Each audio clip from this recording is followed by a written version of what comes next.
Welcome back to World War Now, everybody. I am your host, Conrad Franz, joined as always by Dmitry Kalyagan here with a huge week of World War III analysis. We're going to be opening up this week's discussion, talking all about the 28-point peace proposal that Trump, the administration, Steve Witkoff have presented to the Russians. The Ukrainians initially rejected it. Now they're negotiating about it. Apparently Putin has received the plan, whatever that means. So whatever this is, whether it happens or not, it's going to be the object of discussion for the next few days or weeks here regarding the Russia-Ukraine war. Obviously, we're going to be discussing the full frontline updates as Kupiansk, other cities that are held by Ukraine, are continuing to come under Russian control and Russian assault. We're going to be breaking down the whole situation there, as well as with Russian troops in Syria, the future with that, potential Russian troops, supposedly, at least according to Ukrainian sources, so not particularly trustworthy, are in Venezuela. We're going to be discussing the latest escalations against Venezuela as supposedly covert operations, or potentially the early covert operations that lead up to a more open kinetic conflict are being operated right now. So we're going to be discussing the whole Venezuela thing as more and more American ships enter the Southcom, Southern Caribbean military zone. We're going to be discussing everything going on in the Middle East, of course, as Israel continues to escalate against Lebanon, everything going on in Iran as Iran talks about moving their capital and they discuss leaving the nuclear non-proliferation treaties, the whole situation with the IAEA. We're going to get into all of that, big developments in Gaza, the West Bank, as Israel continues to act with impunity, continuing their genocide against the Palestinian people. Obviously, the Lebanon situation could escalate and erupt at any moment. Israel's killed hundreds and hundreds of Hezbollah operatives, Lebanese citizens, in the past few weeks and months since the ceasefire in Lebanon was signed. So not really much of a ceasefire there. We're going to be discussing all of that. The situation here in the United States, the great noticing continues. Nick Fuentes on his generational run. The discussion on Israel and American sovereignty is very much escalated. Marjorie Taylor Greene is not going to be running for re-election as Trump, came after her. Jonathan Pollard is apparently meeting with Mike Huckabee in the American embassy in the United States. So Israel and Israeli control over the U.S. government and Jewish power is, at the forefront of everybody's minds right now, the national conversation. So we're going to be discussing all of that, as well as a few other World War III conflicts and prophecies, church news, and then we're going to be wrapping things up. So with all of that being said, how are you doing, Dmitry? We got to discuss this peace plan here. Yeah, doing good, Conrad. And I think most of the folks looking out for a peace plan between Russia and Ukraine and who've been surging for positive news for the last more than 3.5 years at this point, approaching the 4-year mark, this week has been, quite a gem, I think, for them, because Donald J. Trump has made the first active push since Anchorage, Alaska, to actually secure a peace between Russia and Ukraine during their, respective military operations or wars, whatever they prefer to call them. And naturally, there's been a lot of diplomatic movement, which, interestingly enough, hasn't really involved the foreign ministries of any respecting country. So, for example, you'll notice the foreign minister of the Russian Federation, Sergei Lavrov, has not really been involved in any of these peace point plan discussions with Donald J. Trump's presidential administration, nor has the American foreign ministry been really involved in trying to pressure Zelensky. And why I mention the pressure on Zelensky is because previously we've had figures such as Steve Witkoff or General Kellogg, of course, traveling to Ukraine, receiving news about the Ukrainian advancements on the front lines. And a lot of people have speculated that the Ukrainians have actually been lying to the Trump administration since late January in relation to their progress and how things are actually going in Ukraine. And so Trump has actually sent the Army Secretary General Dan Driscoll and Chief of Staff General Randy George to Ukraine, Kiev, this week. And they will probably will have already obtained some actual information on site, things which really cannot be disputed. Yeah, clearly Zelensky and his team are lying to the Trump administration about their successes, relatively speaking, on the front lines, because as we'll discuss later on, Ukraine has been losing almost every single week, and not just minor villages and settlements, but entire sectors of cities and major towns on the eastern fringes of the current fading Ukrainian sovereign state. But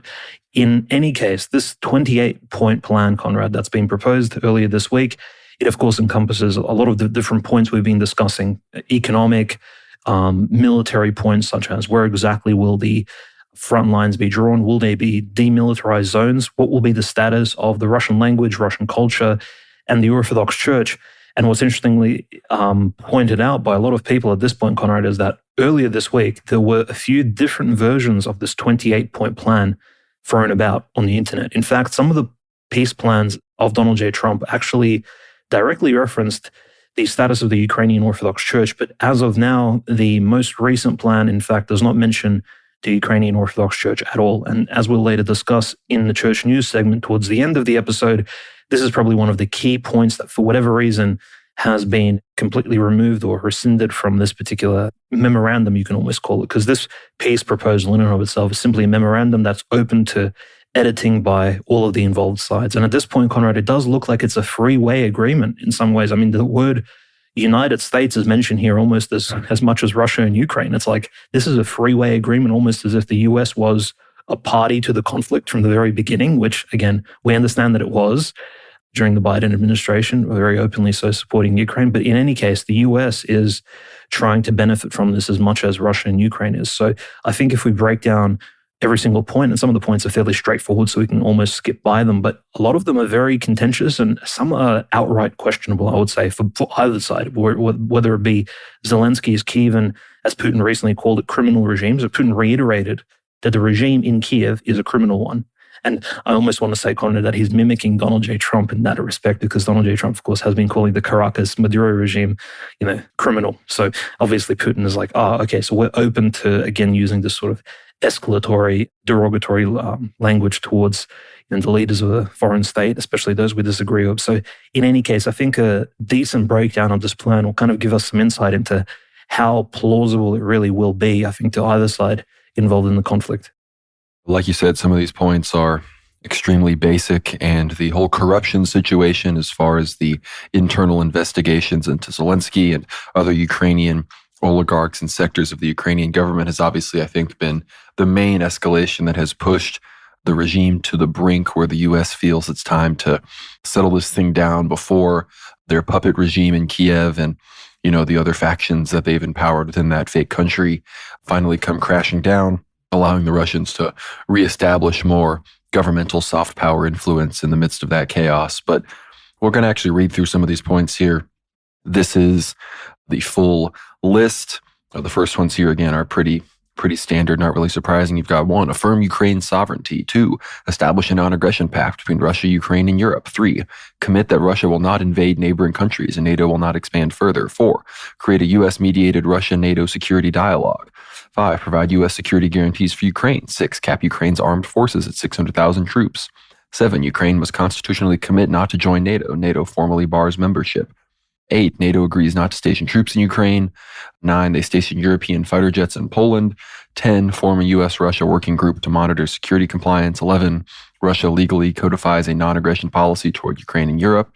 12, strengthen or extend nuclear arms control treaties. 13, Ukraine remains a non-nuclear state. Those are the first 13 points there. And again, a lot of these points have to do with non-aggression pacts with Europe, which I find pretty interesting. We've seen a lot of comments recently by, French generals, EU officials, German military, NATO leadership. The French generals said that, European people need to be prepared to lose some of their children in a war against Russia. The German state is talking about re-implementing mandatory service. They're talking about expanding their military dramatically. The Poles are trying to purchase a lot more weapons, expand the military. They all seem to be, ramping up. I don't know it sounds like pre-false flag talk to me, but they're all convinced that Russia wants to invade the rest of Europe, which, again, anybody with half a brain knows is a ridiculous idea. But before we read some of these next points, Dmitry, what are your thoughts on these first 13? Well, I think the point number 1 is essentially just the mimicking of President Putin's statements himself, where he wants to say that, Ukraine requires elections, Ukraine requires legitimacy, but its sovereignty is really not put into question. So that's obviously quite clear. Traveling down the points, I think the most interesting and most likely unacceptable point that Russia will simply reject outright. And this is why this is obviously just the initial draft memorandum. Drafted, by the way, this is not prepared by the foreign ministries of either the US, Russia, or Kiev, Ukraine. It's actually prepared by Steve Witkoff and Kirill Dmitriev. In fact, even some of the language used clearly has been run through either ChatGPT or a Google translator from Russian into English. If you read the exact wording of the 28-point plans in its original sort of output, provided on the internet to many of the, like Axios, for example, or Al Jazeera or The Guardian. And in fact, The Guardian even concluded that it looks like Kirill Dmitriy was the one actually typing all of this up. Probably this, again, there was rumors that Kirill Dmitriy met up with Witkoff in Florida earlier this week for like a 3-day sit down, and perhaps they even put this thing together.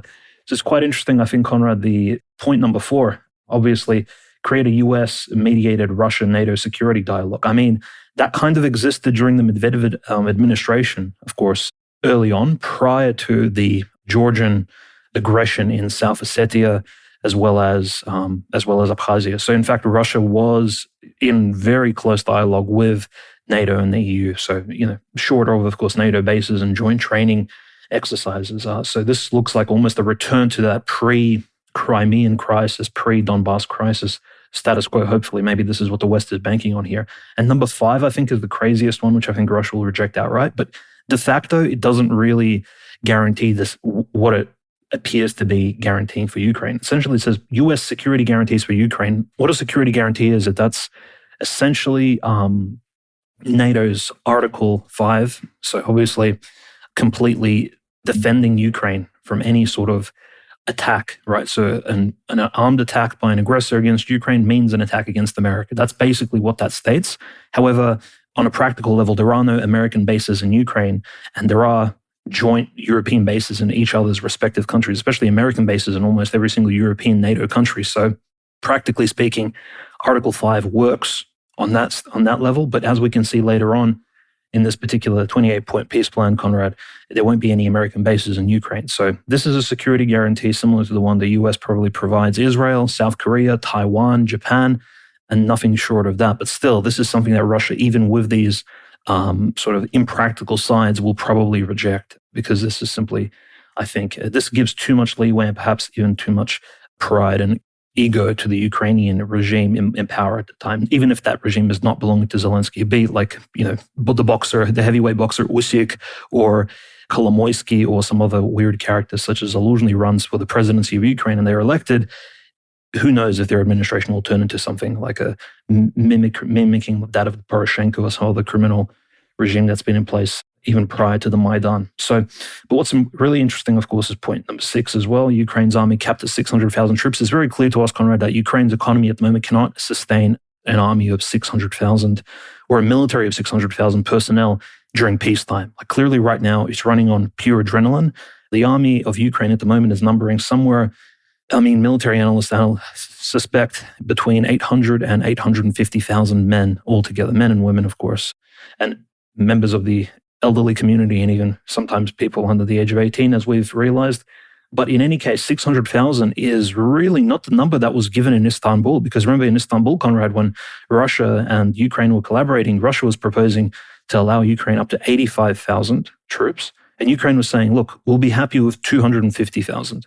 This just completely blows both those numbers out of proportion. The US is saying, no, 600,000. 600,000 is a huge army. That is gigantic, bigger than the army Ukraine had prior to the SMO. And again, it's unsustainable. It's just very strange. The number obviously can be adjusted. But in any case, what's very clear, and a lot of Russian analysts have said this, and you can read between the lines, they've basically called this a very fancy Minsk-free type agreement, because clearly Ukraine will be able to bolster its forces, right? Will be able to purchase, train drone divisions, obtain technology from the West, build up its military, right? Obviously, the cap of 600,000 gives it that leeway and reinforce itself for some future conflict later down the line, most likely when either President Trump's term ends and the Democrats or another Republican president is back in power, or perhaps when President Putin inevitably passes away, give it 5 or 10 years' time, or perhaps when he steps down and the Russian administration actually changes. So Ukraine in the future will most certainly conduct a special military operation. And right now, if this peace plan goes ahead, Conrad, as per these later points, we can clearly see that Ukraine will be given these freedoms to prepare for that future military operation of its own to regain lost, former Ukrainian territory as they see it. And speaking of territorial interests and, trade-offs and, that part of the agreement and the peace plan, that's the next 2 points here, 14 and 15. Point 14, Ukrainian forces withdraw from remaining Kiev-held areas of Donetsk to form a demilitarized buffer zone recognized as Russian territory. 15, both sides pledged not to change any new territorial arrangements by force. So what's not stated there is that Russia ostensibly freezes the front line where it is, surrendering what is considered Russian territory in Zaporozhye and Kherson, which ostensibly includes the cities of Zaporozhye and Kherson themselves. Again, that's not specified in point 14 or anywhere else in the rest of the peace plan, but that's the assumption there. So Ukraine would be withdrawing from, what is it right now? It's like 21% of Donetsk is still under Ukrainian control, so they'd be pulling out of that. Kupiansk, Slavyansk, Liman, a lot of these other places would obviously come back under Russian control. The Svyatogorsk Monastery, of course, of our beloved Ether Hour pixel art fame. But again, this would involve the Russian constitution becoming, basically admitting that it was dishonest for a few years and having to be amended to accommodate this deal. Of course, the Russians are rapidly advancing in many places across the front line. The assumption as well is they would need to withdraw from Kharkov, they would need to withdraw from Sumy, these other places where they've, gained fairly substantial amounts of territory. Again, none of that is really addressed directly in these 2 points, which are the territorial and military measures, related points. The rest of this goes on to economic and humanitarian issues, which we're going to read in a second. But again, there's parts about the Black Sea and grain issues and stuff, but none of this would really directly address the issues that would be happening along this frontline area. The cities of Kherson and Zaporozhye, a lot of the Russian language stuff, again, that would all get kind of worked out in the on-the-ground government situation. But I'm wondering your thoughts on these territorial concessions, Dmitry, and if you think this is something the Russians are willing to bite on, freezing the front line and gaining the rest of Donetsk. I actually think that as a temporary placeholder, this actually isn't too bad. The reason why is because the vague wording of the Kherson and Zaporozhye point in particular. So the paragraph sort of reads that the lines will be frozen along the contact of the Russian and Ukrainian troops. But we know that contact line, Conrad, is ever changing, right? Just like the tides of the Dnieper. So in a way, as long as the Russians make continued progress, and they are actually making progress every single week, there are 3 to 4 settlements taken in the Zaporozhye Oblast, respectively, and even other oblasts like the Dnipropetrovsk Oblast, not even mentioned here. And the Russians clearly are pushing that line of contact further in their favor, obviously westwards. And so in fact, the closer this memorandum comes to, say, passing the bar of being essentially signed off on by both the Russian and Ukrainian sides, I think the Russians will, and probably should, in their own interests, right, if they do agree with this particular plan, they should be pushing very hard in both. And in Kherson, it's much harder to do this, obviously, because of the Dnieper River itself, and you have to make that amphibious type crossing into essentially enemy-held reinforced territory. But in Zaporozhye, it's very clear that the progress right now is being made, and obviously Russia will be taking more and more territory. That line of contact, Conrad, that vague, dynamic line can be, of course, moved. And then, of course, close to the plan's solidification and ratification, then naturally the Russians will simply have more territory. But clearly, Donetsk, Lugansk, absolutely the entire territory needs to be given over to the Russian side. What it means to be demilitarized, I mean, we understand that's a Minsk 1 and 2 term, right? That buffer zone that existed in the Donetsk People's Republic Oblast really didn't do that much. Well, 600,000 troops is definitely not demilitarized, so I don't know how they could claim to have succeeded that with this deal. Well, absolutely. And clearly, that was the main objective of the SMO, is to reduce the Ukrainian military presence in the east of Ukraine. If anything, the Ukrainians will be holding something like 60 to 70% of their entire military, building up new fortifications in Kherson, in Zaporozhye, the territories that they're holding, turning the Dnipropetrovsk into this massive modern stronghold fortress city. So there will be new issues to deal with for future Russian generations. This isn't the end of bloodshed, unfortunately. And again, clearly what will happen to the propaganda inside of Ukraine? I mean, this is questionable. But militarily speaking, Conrad, this isn't necessarily the worst thing for the Russian side. Yes, the constitution of the Russian Federation clearly being spat on, being disrespected. However, this isn't the first time, these sides have done this. The other, I think, big issue clearly is that, I think the Kremlin is very skeptical of trusting the European and even American allies, even the Trump administration, because they've been lied to many, many times to their face. Minsk 1 and 2 clearly were breached, most likely by reinforcement from the West, from somebody like Angela Merkel and her friends, are clearly pushing Poroshenko and Zelensky to sort of breach those agreements and continue to push the envelope. And I think making those mistakes again, I don't think Russia will sort of won't step on the same rake, so to speak, as the Russian saying goes, twice. So the same mistake will probably not be repeated. In any case, I think the Russian troops are making progress, as we'll discuss further on, in immensely fast fashion throughout most of the cities. And the only question will be exactly how much territory in Zaporozhye is taken. From what we know, Zaporozhye city could be reached, and I mean, the Russians could begin sieging it as early as the first quarter of next year. So that's completely not out of the ordinary. So this 28-point plan, it better be prepared by the, I would say, Ukrainian US side quickly, because if anything, they're going to be losing ground. And Russia, over time, the more as the peace talks progressed, has always been making stronger and stronger claims against Ukraine.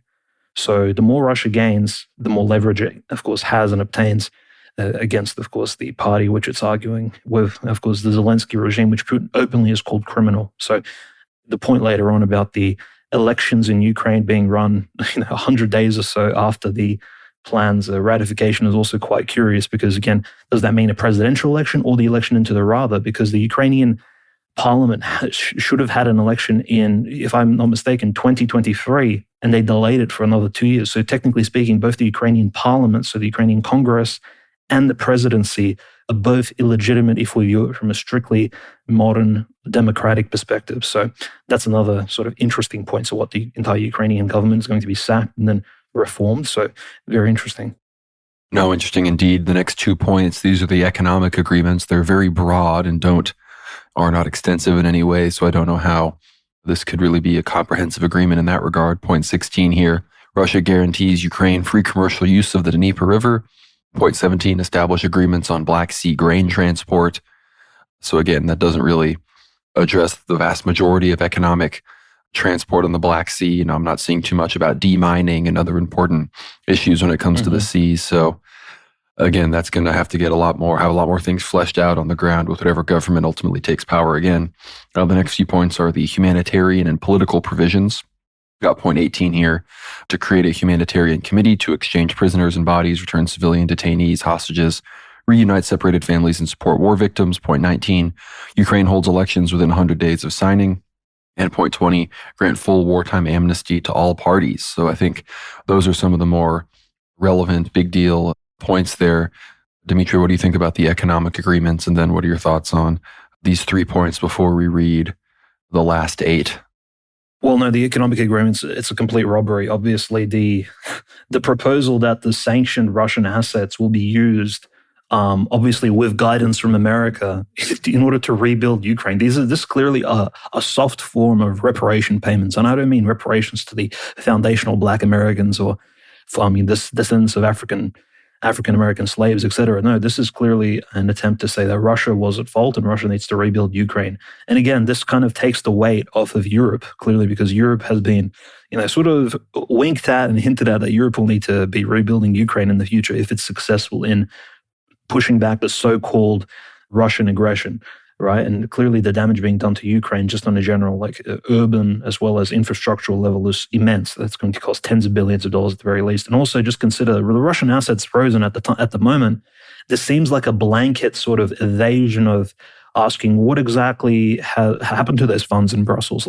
We know dividends from them. So this clearly, some of the monetary returns from these funds have been used to essentially have been provided to Ukraine for military aid, but exactly how much? Is the entire pool of $300 or so billion still available there?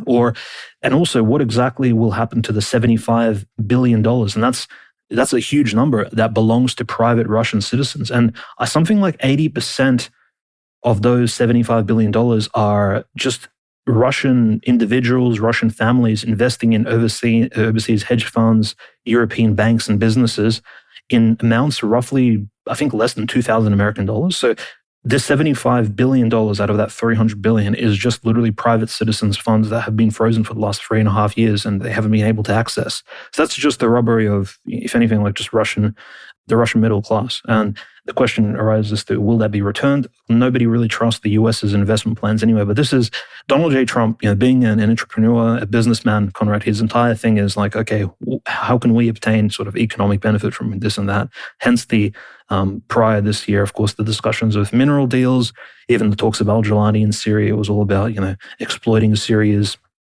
minerals, oil, etc. So what kind of benefits America will obtain economically speaking from its international diplomatic dealings. So I think technically speaking, like the US's involvement here is really extra. It feels highly, certainly very forced. Like it's like the US is really forcing itself upon Ukraine, Russia. And yeah, there's no troops on the ground, but they're clearly questions such as what exactly will happen to those BlackRock land purchases, right, which we heard about for the last 3 years in Ukraine. So BlackRock purchasing Ukrainian farmland, etc., especially in western and central Ukraine, all these mega corporations investing into a war-torn country, the land being sold to them for pennies, right? It's essentially a new looting, a new perestroika-type looting of the Ukrainian land took place in the last 3 years. That's not going to be investigated because, well, one of the main points, and this is clearly forced by somebody like Rustem Umerov, right, the happy merchant-looking now diplomat who's the expert at the Russian-Ukrainian peace talks and goes to Turkey every now and then, at the moment being investigated for corruption, clearly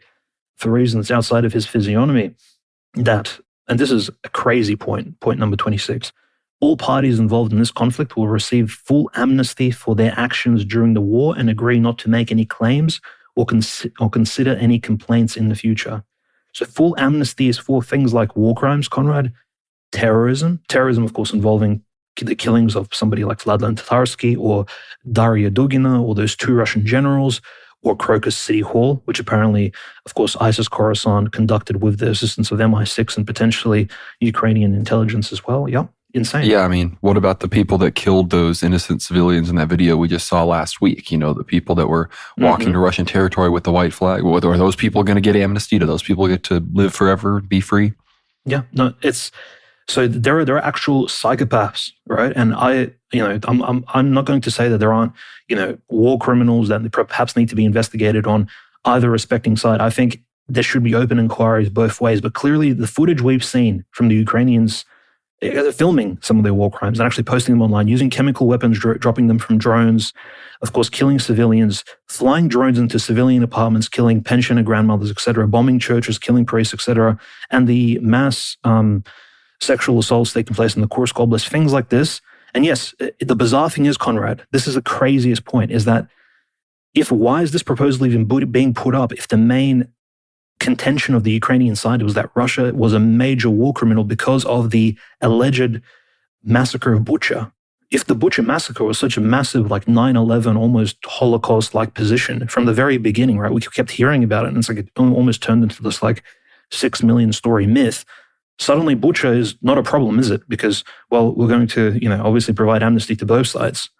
Very bizarre. So did Bucha happen or did it not happen, Ukraine? Because this is clearly, point 26 was simply forced into the discussion. Now, I won't even mention the fact that there will be full amnesty for any, economic corruption as well. Like this is clearly like obviously Zelensky, Umerov, Mindich, all of these crazy people covering for themselves because there were billions robbed as well. So this is clearly people just covering their tracks on the Ukrainian side first and foremost. And yes, I personally think that this war, it will prevent Russia from holding, and I would say a reasonably fair Nuremberg-style trial at the end of it. If Russia's progression, militarily speaking, as per President Putin's words, he's saying that Russia is achieving its goals on the front lines without any sort of peace talks, but he's welcoming negotiations if Ukraine is willing to follow President Trump's guidance and his proposals. He's willing to sit down at the table, even with a criminal regime. But President Putin said, look, we're going to continue making progress because at the end of it all, if Russia makes it all the way west out to Volyn, Galicia, Lvov, Russia will be holding tribunals and they will be investigating, and they will be not just fully so-called denazifying and debanderizing this particular land, but they will be investigating as to who exactly conducted either these false flags or outright massacres of civilians or all these other things that took place throughout the last, all approaching 4 years. I mean, it's really absolutely insane. For this to happen in Europe and for us to provide amnesty to, and by us, I mean just the international community in general. For something like this to be excused, this isn't the Hutus and the Tutsis. This isn't Rwanda in some deep African jungle. Like this was, most of these things were filmed, documented, and they can be traced. So why not investigate it? Very suspicious. Yeah, I don't think anybody is under the illusion that the amnesty would be a larger benefit for the, tens of thousands of mercenaries that went to Ukraine, the Satanists that did all sorts of war crimes, the people that have, again, like the video I mentioned earlier with the drones and the other things, it's obviously something that Ukraine would benefit more from than the Russian side. But moving on with the rest of the points, these are the points regarding compliance. Point 21, it says make the agreement legally binding, overseen by a peace council chaired by President Trump. 22, impose sanctions or penalties for violations monitored by the peace council.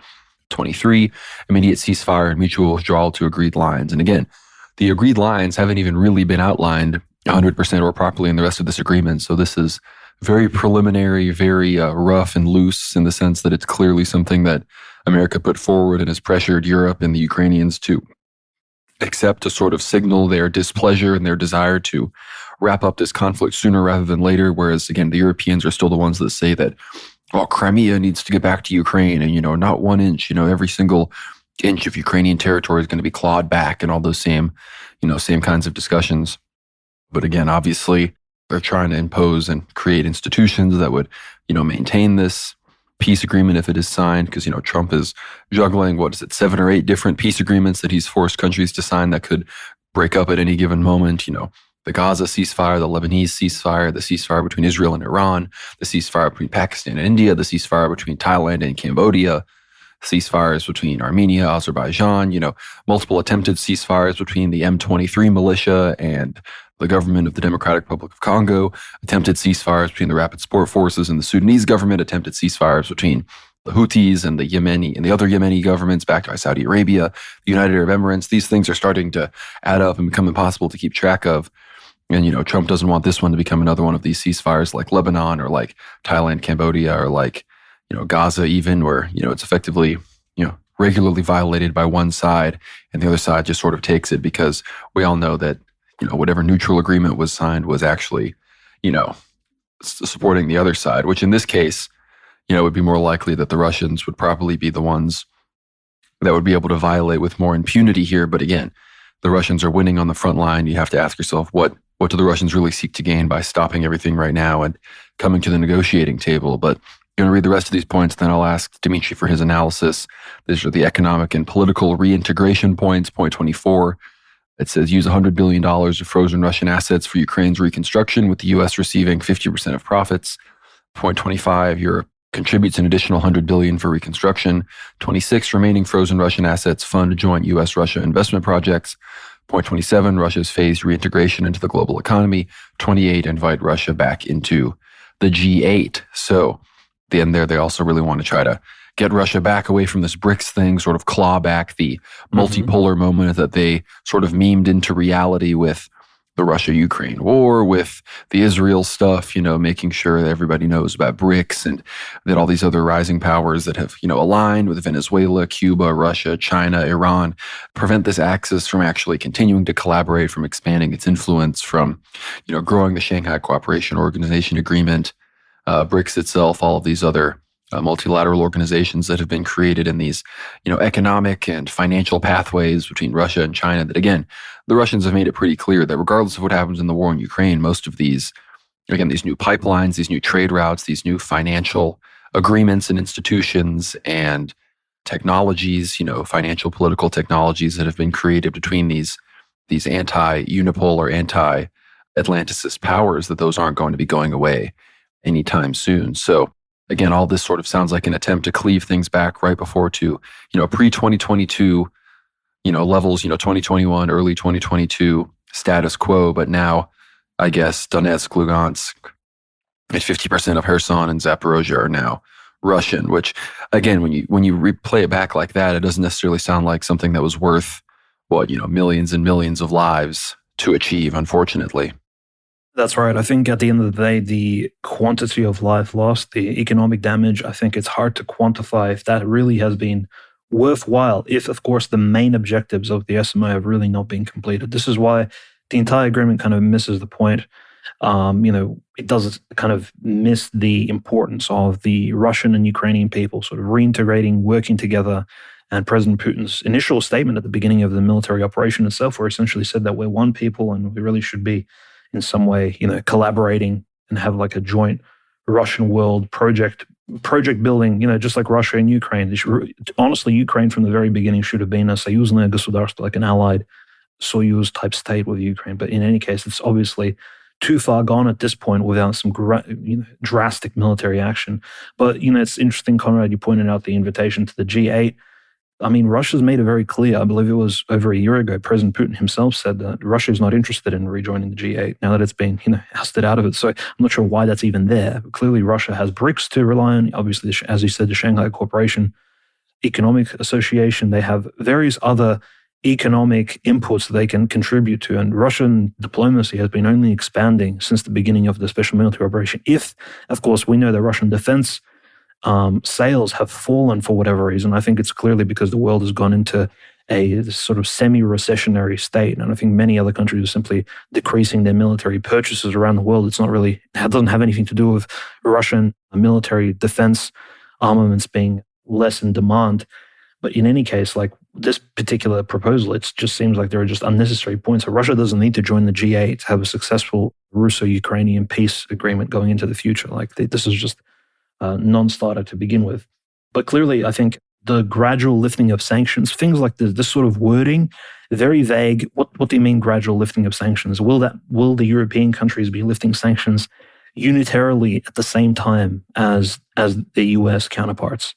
Or even a country like Canada, for example, or countries that fall under the Commonwealth of the United Kingdom, etc. So there are no guarantees of reintegrating Russia into the Western economic model. But I think the consideration is given by European countries, Conrad, especially this sort of Hungary-Slovakia line, right? That simply is winning at the moment. That I wouldn't say like necessarily pro-Russian, but definitely like European conservatives are pointing out the fact that, look, the German economy is failing. Europe in general has lost a lot more than it's gained throughout this particular conflict. Like monetarily speaking, the European people are suffering because of the lack of Russian gas, Russian exports. They need to work with Russia again. So these sanctions really need to be lifted. And this is, I think, really a strong point in that particular direction.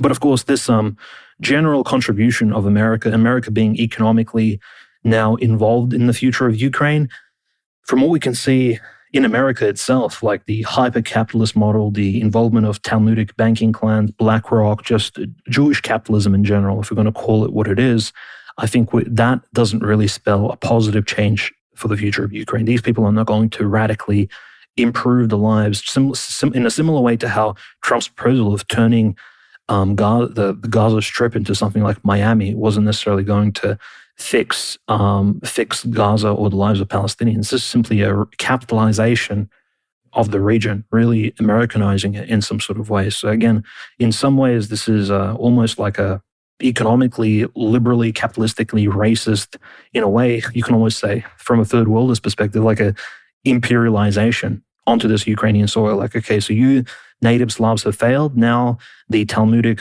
world capital banking Talmudic clans are going to arrive and we're going to set things straight. It's another, as you said before off air, it's really a 1990s restarted in Ukraine. So Ukraine is going to be massive, obviously factories, land is going to be sold off to international corporations. The issue of biolabs isn't even going to be raised, Conrad. There's just simply going to be a massive sale of Ukrainian towns, villages, and no, this will not benefit Ukrainian culture. And yes, even if Ukraine joins the EU as part of this 28-point plan, right? Initially, there was that sort of discussion. Ukraine not joining NATO, but it'll join the EU. How will that benefit Ukrainians? What, they will receive more migrants, for example, cultural enrichment, LGBTQ values. Like this is nothing here reflects a growth of the Ukrainian people's traditions, or at least reintegrating them with the greater Russian world. So clearly, I think Russia is going to be pushing back very strongly against these sort of vague notions of a happy, liberal future for Ukraine and the Russian people. And we're all one European, civilization. I think that all these delusional points, because Europe at the moment is in a state of catastrophe itself, I think a lot of people just haven't realized that these things really need to be assessed as they stand and as they are. I completely agree. And you mentioned the biolabs. Obviously, that's nowhere on this. There's nothing on this about Nord Stream 2 or any kind of investigation even into what happened with that. There's nothing about the Russian language. There's nothing about the Ukrainian Orthodox Church, despite the fact that, early versions of this claim to have provisions about the, independence and the freedom of the church or the Russian language. None of those things are actually laid out in the real version of the plan. So again, there's no indication that the, whatever people that are sympathetic to Russia or speak Russian or identify as Russian that would be left in the Ukrainian rump state, if they would have any kind of rights or protections. It says nothing about, again, the thousands of parishes of the Ukrainian Orthodox Church, the bishops, the priests that are in prison, has nothing to say about what would happen with that. So to me, it just seems like the juice isn't worth the squeeze. I think the Russians should, waste some time, consider this, maybe lead everybody on for a few weeks or months, but, keep doing what, they obviously need to be doing on the ground and taking more and more territory.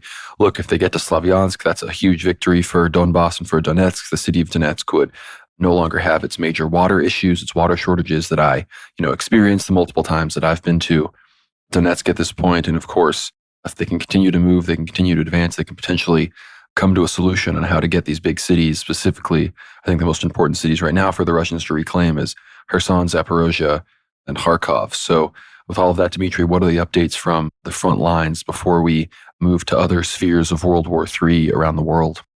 So the updates are quite brief from our last week because we did cover the military frontline updates quite intensely, but I think all the changes are, of course, in Russia's favor. In fact, there's been no positive progress for the Ukrainians at all. In fact, Mirnograd, the surround, continues to exist, the semi-cauldron, so with a short strip of land, of course, allowing for Ukrainians to retreat if they get past the sort of military vehicle graveyard that currently exists there at the moment.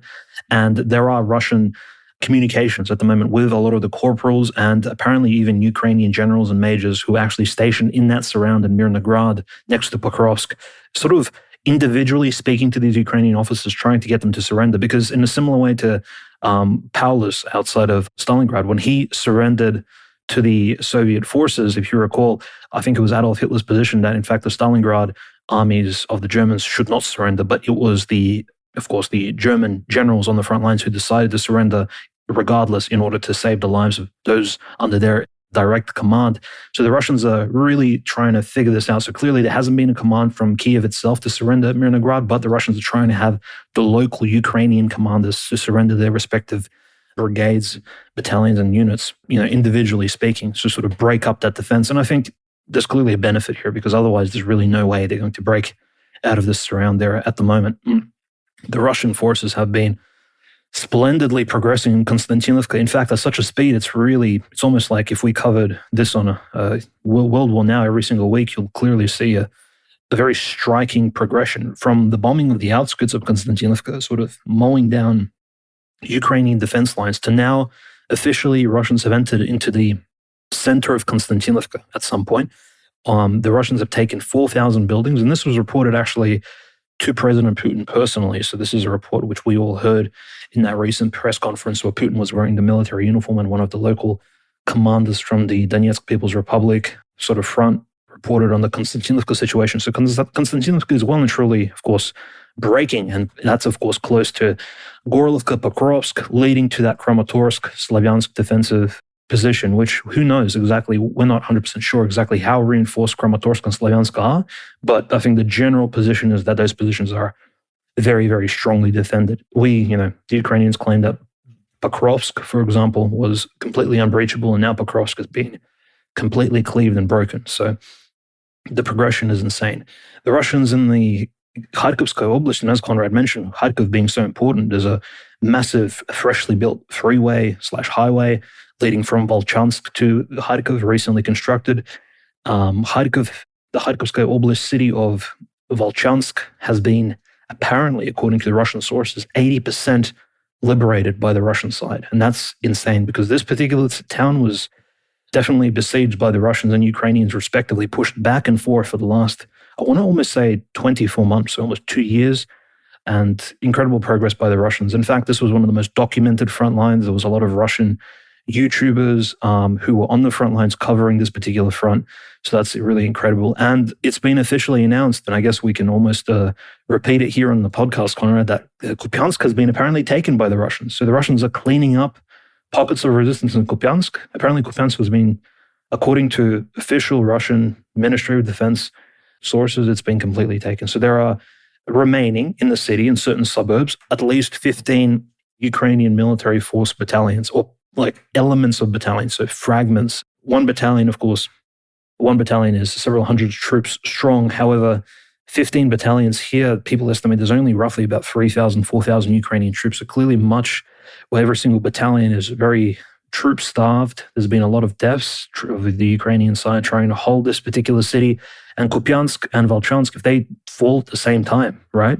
Well, constructively from the Russian side, it opens a perfect highway to go either at Kharkov, right, in the north, which will completely change and swing the balance of powers very strongly in the Russian side. And obviously the city of Izyum following Kupiansk.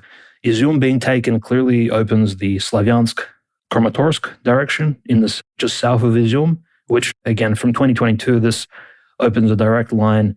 Basically, if you want to go westwards towards Zaporozhye or, northwest towards Kharkov from the two directions, it's very, very good for the Russians. I mean, this is just incredible. Some of these reports, and of course, the other city of Seversk, there's been a lot of discussion of it. Just to keep in mind, Seversk, unlike the city of Gorlovka, which Conrad visited recently, Gorlovka, fortunately, despite being on the front lines for so long, many of its villages and towns have sort of survived.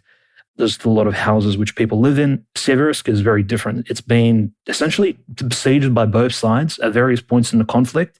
It's almost completely depopulated. At some point, there were over 20,000 people living there. Now, they estimate there's probably less than 100 civilians, if any. And most of these civilians are simply, they call them waiters, as in like they're waiting out their time in Russian, ждуны, as they say. And these people are mostly pensioners who are just waiting out their time. They don't want to lose their rights to real estate, so they're just sitting in their basements or hanging out, tending to their gardens and just listening to missiles fly past and drones buzz by. It's very apocalyptic style existence. But Seversk at the moment is being taken by Russia. Most likely it'll fall within the next 2 weeks or so. But definitely the Russians are making intense progress over there. Seversk is important because, again, it leads to that Kramatorsk, Slavyansk direction. And, of course, the Svyatogorsk Monastery, the Svyatogorsk National Park with the Oskol River there, and that monastery that Conrad mentioned. Very important because it's clearly the biggest Orthodox Christian site in the entire east of Ukraine. So capturing that, of course, and then, of course, interviewing the monks. I think all that footage coming out from Svyatogorsk Lavra, asking the monks their experience, the priest there, and potentially even waves of Russian pilgrims, even from their own local Donetsk People's Republic, people just visiting the monastery and speaking to the locals. Lots of footage on the internet will be probably no doubt available very soon after Svyatogorsk Monastery is liberated, Conrad. There'll be a lot of really positive signs. In any case, there's been 3 to 4 villages and settlements captured in Zaporozhye, as well as Dnipropetrovsk Oblast as well, and lots of exchange of artillery fire and drone fire in the Sumska Oblast. So Russians are making unequivocal progress all over the front lines.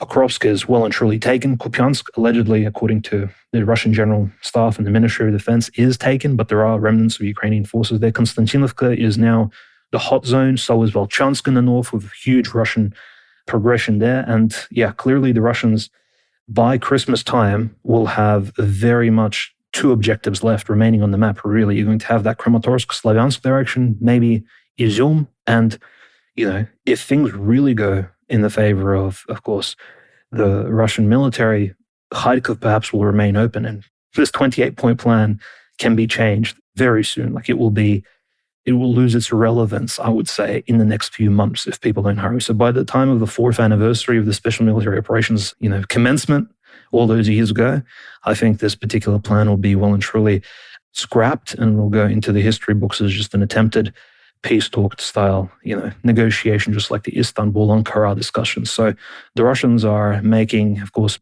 heavy moves on the front lines. Very good to see that without any strange excesses, without a full-on mobilization of the Russian economy or a remilitarization of the Russian population. So clearly this is a huge positive for Russian society in general. No, I very much agree. And again, I'm still sticking with my prediction that this war will ultimately be fought to its conclusion. I do think at some point, and again, many have been predicting this for years at this point, so I make no claims as to its imminence. But at some point, the institutions within Ukraine, within the Ukrainian military themselves, are going to start to act up and fall apart and become less cohesive. And then that's how I think we'll see the openings for new political opportunities for the Russians within, the Ukrainian body politic, as well as, the potential for new opportunities on how to reclaim large city areas like Kherson, like Nikolaev, like Odessa, potentially like Kharkov. So we're going to be watching all of that very closely. But final comments here. on Russia are more of sort of like previews for upcoming segments. And here, this is from Bram Navarum. It says, this is from November 18th, so a few days ago. Russia and Syria have come to an agreement to redeploy Russian peacekeeping troops to the Syrian-Israeli border. This is from the Israeli Broadcasting Corporation. Russian troops withdrew from their observation post along the Syrian-Israeli border after the fall of the Assad regime. There's reports that the Syrians want these Russian troops here to prevent Israeli troops from advancing any further than they already have. Obviously, Israeli forces recently have refused to withdraw from Mount Hermon, many of the other places within southern Syria that they currently occupy. So we're going to talk about the Middle East a little bit later in the show and discuss all of that, get Dmitry's thoughts on the Russian troop situation in Syria. But the other report here that we have, this comes from the GUR chief Budanov. So again, we're skeptical of this, but we're using this to transition to talking about the war in Venezuela as it continues to become more and more likely. But Budanov said that Russian military personnel are currently operating on Aves Island, Venezuela, which is in Caribbean waters. The island is located less than 350 kilometers southeast of Puerto Rico. Budanov claims the troops belong to the Russian Ministry of Defense's Equator Task Force, led by General Oleg Makarevich, who is headquartered on mainland Venezuela. So again, we've heard reports of Russian military supplies that Putin sent a letter to Venezuela, sort of a private letter whose contents, I guess, were posted by Venezuelan media, wishing support and, brotherhood between the Russian and Venezuelan people, and belief that the, Maduro regime and the Venezuelan Chavista government is going to weather the storm that the United States is, pressuring it towards. We, of course, have Elliot Abrams and others, openly discussing, pressuring the White House for, a special forces operation to go in and assassinate Maduro, arrest his top people. Again, I don't know if that would be quite the equivalent of a land invasion. Obviously, there would be military operations to take out critical infrastructure and military personnel as well if that happened. So again, all sorts of options are still on the table.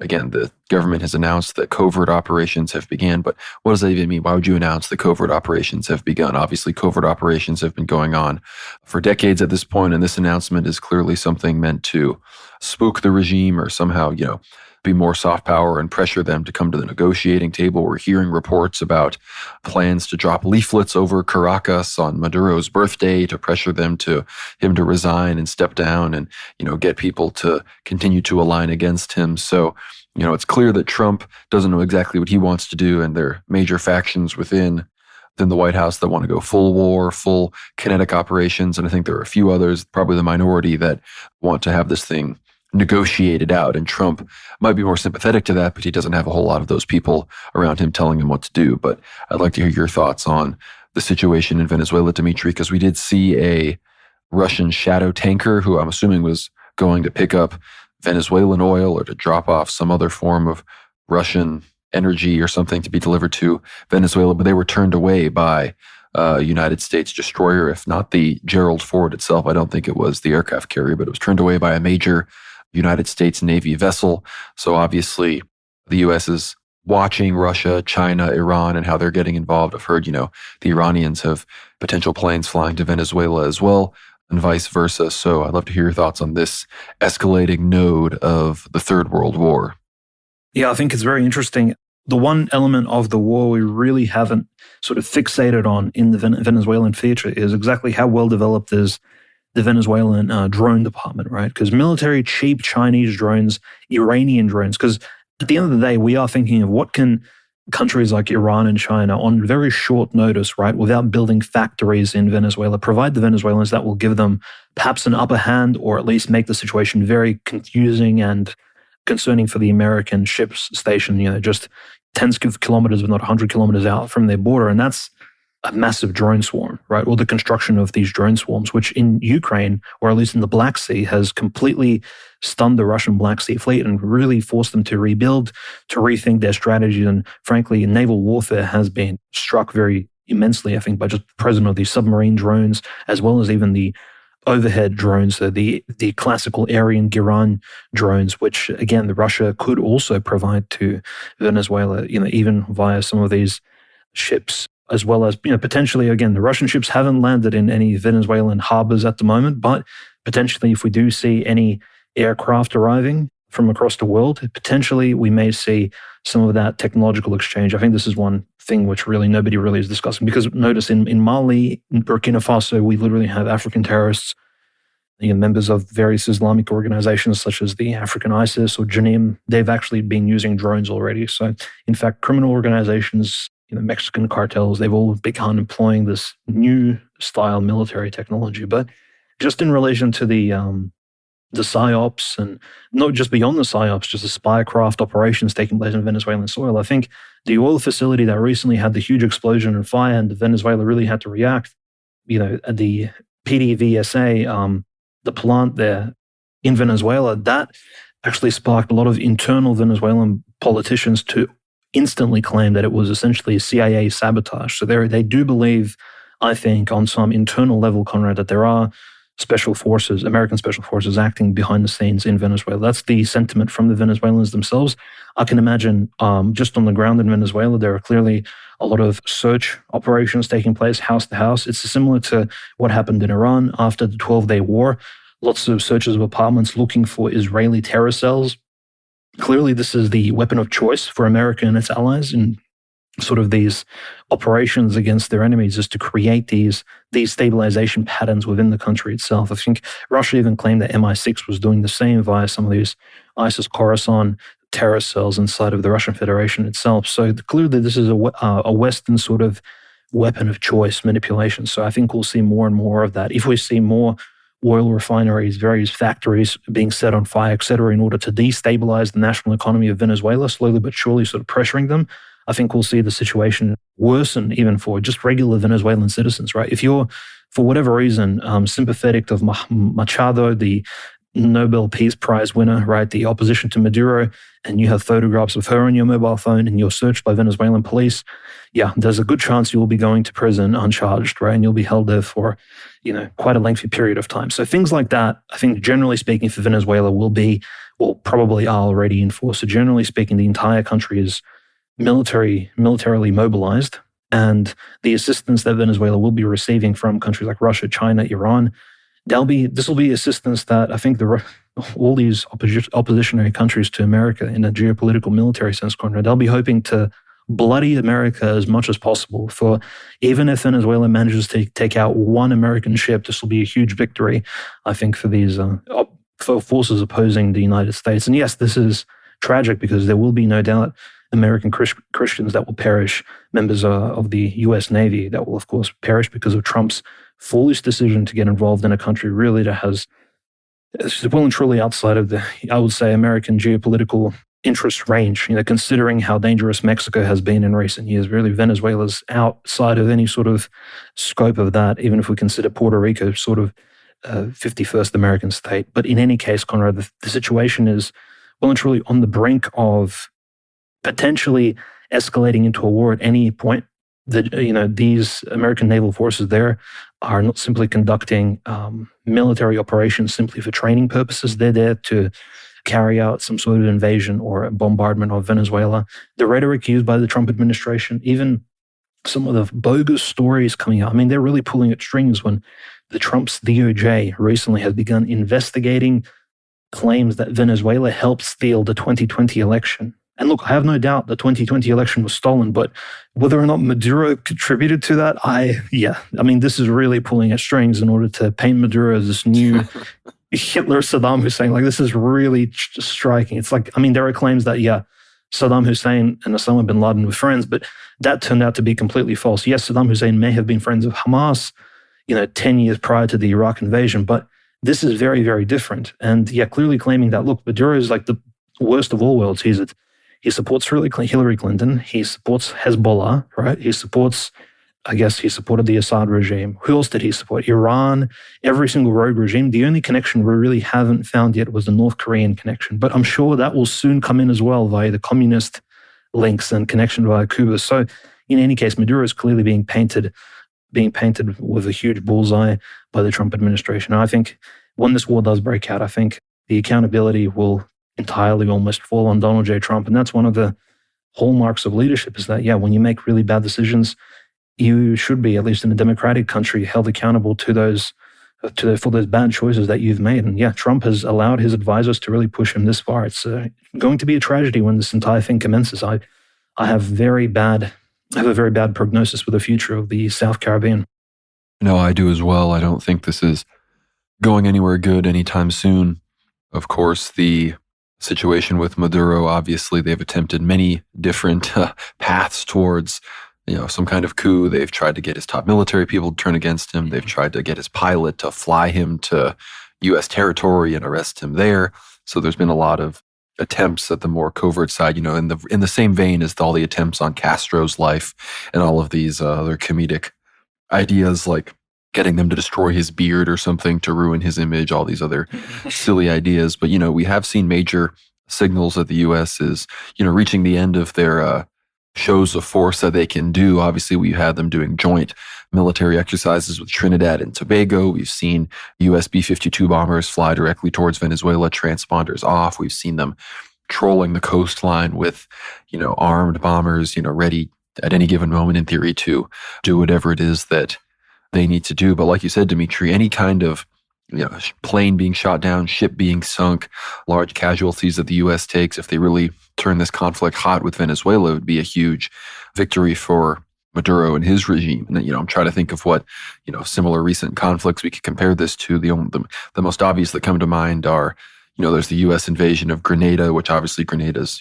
nothing compared to Venezuela, but similar regions, similar somewhat more of a recent conflict. Obviously, there's the Falklands War, with Argentina and the UK. That might be a more comparable conflict. Maybe that would be a good, people wanted to understand how it would go, how quickly it would develop, how badly the, non-hegemonic side would end up losing. Perhaps the Falklands War is a good thing to compare it to. The Turkish invasion of Cyprus, potentially that's something that could be a relevant, similar scale of conflict. But it would be, fairly unique in recent times. We don't really know exactly how it would go. And I think that calculus, the fact that if there's any potential, look, Venezuela has F-16s. They have well-trained pilots that in theory will be in the sky. We heard reports recently of how Iranian pilots were engaging Israeli pilots, shooting down several planes, all these things in the aftermath of the actual 12-day war, and everything were completely suppressed, by both sides. But again, this isn't just like, this isn't like going into, I don't even know, Panama or Nicaragua even or something like that. They have, and again, they have relevant military allies in Russia and China that, like you said, any of these drone elements could throw a huge wrench in it where, we're seeing everything in Russia and Ukraine. We don't know how drone warfare exactly would look in the Southern Caribbean. So, all of that are relevant pieces of calculus that both sides, Venezuela is just preparing for the worst, whereas the United States have to make all of these calculations, decide what they want to do. Because again, convincing the people that this is relevant is extremely, extremely difficult to do. We already get all of the Venezuelan energy that we would want. There's already been this huge refugee crisis because we've destabilized the country. If we destabilize it anymore, it's going to, drain the last people that are still there that are capable of leaving out of it. So again, the justification for the people here, I think, is one of the real things that the U.S. is going to have to think about. Because again, right now, 21% of Americans only support using the military to oust Maduro. Apparently, only 29% of Americans even support the boat bombings, the bombings on this, as the media calls them, the extrajudicial killings of these suspected traffickers coming from Venezuela on these boats. Again, I'm fairly ambivalent on those sorts of things, but it's clear that they're not particularly popular towards the general American public right now. And if a boat sinks, if even a single American pilot gets killed in this operation, I think public opinion is going to sour very, very dramatically in all of this. And obviously, I'm completely opposed to these military operations. So that all being said, Nicolas Maduro decided to get on the mic and sing John Lennon's Imagine in the past, was a week or 10 days. And because of that, as much as I'm against war, I'm against, the unipolar world order, I'm against United States imperial hegemony, Jewish hegemony, as much as, you could say that the Chavista regime stands against Jewish hegemony. At the end of the day, just drone strike this nigga, man. Like, I really don't care. You're going to get on the mic, sing Imagine. I don't really give a shit. So, whatever goodwill you might have had amongst certain people, you kind of lost it with that one. But again, I obviously oppose the war. I don't think it would be worth any American blood being spilled. I don't think it's worth, killing Venezuelan Chavists, to do this. I don't think that would be worth it either. However, Maduro, for posting terminal coal, I can't necessarily oppose an immediate drone strike to his presidential office. He would unfortunately have it coming. But before we move to the Middle East, any final thoughts on the Venezuela situation, Dmitry? Yeah, I think only that. This will be, again, this is a really strong prediction based on current standing of countries like Brazil, China. No real open condemnation, no real energetic statements by any of the BRICS countries. I think this will be a fight which the US will need to take on its own course. If Trump chooses to pull out, I don't think any other nation will be bullying him and claiming that he's a coward. On the other hand, if Trump goes in, there won't be an overarching condemnation. Nobody will sanction America. Nobody will pull out any diplomats from American embassies or from their own embassies from the United States.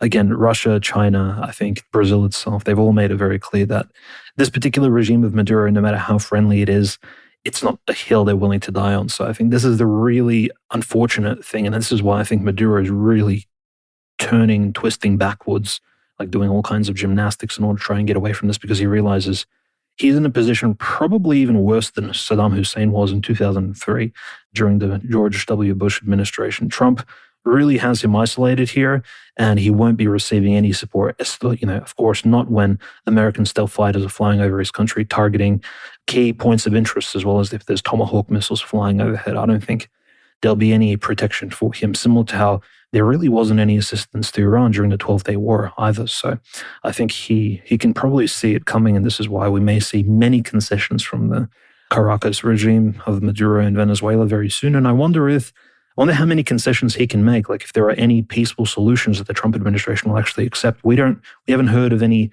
proposals as of yet. I think basically Trump has said that Maduro and his administration need to leave Venezuela, and somebody like Mercado would need to take power via presidential election. I think that's the only peaceful solution really given by America, and that's quite curious. They essentially want a straight up regime change in Venezuela in order to avoid an open war.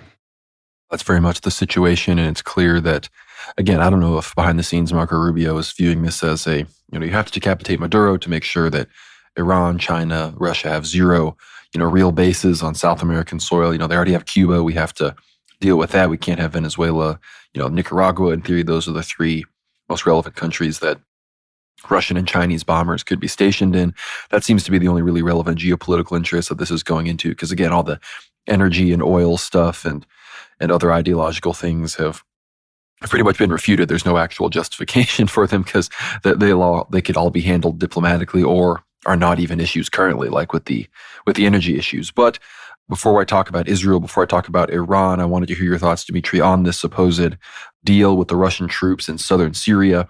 Obviously, the Druze situation has still been trotted out for propaganda purposes. People are still claiming, I heard Shabbos Kestenbaum, he debated Scott Greer, and he's still claiming that what was obviously an Israeli false flag, the bombing of the Druze population within Israel by Hezbollah, that's still being claimed as a reason why Israel needs to occupy southern Syria.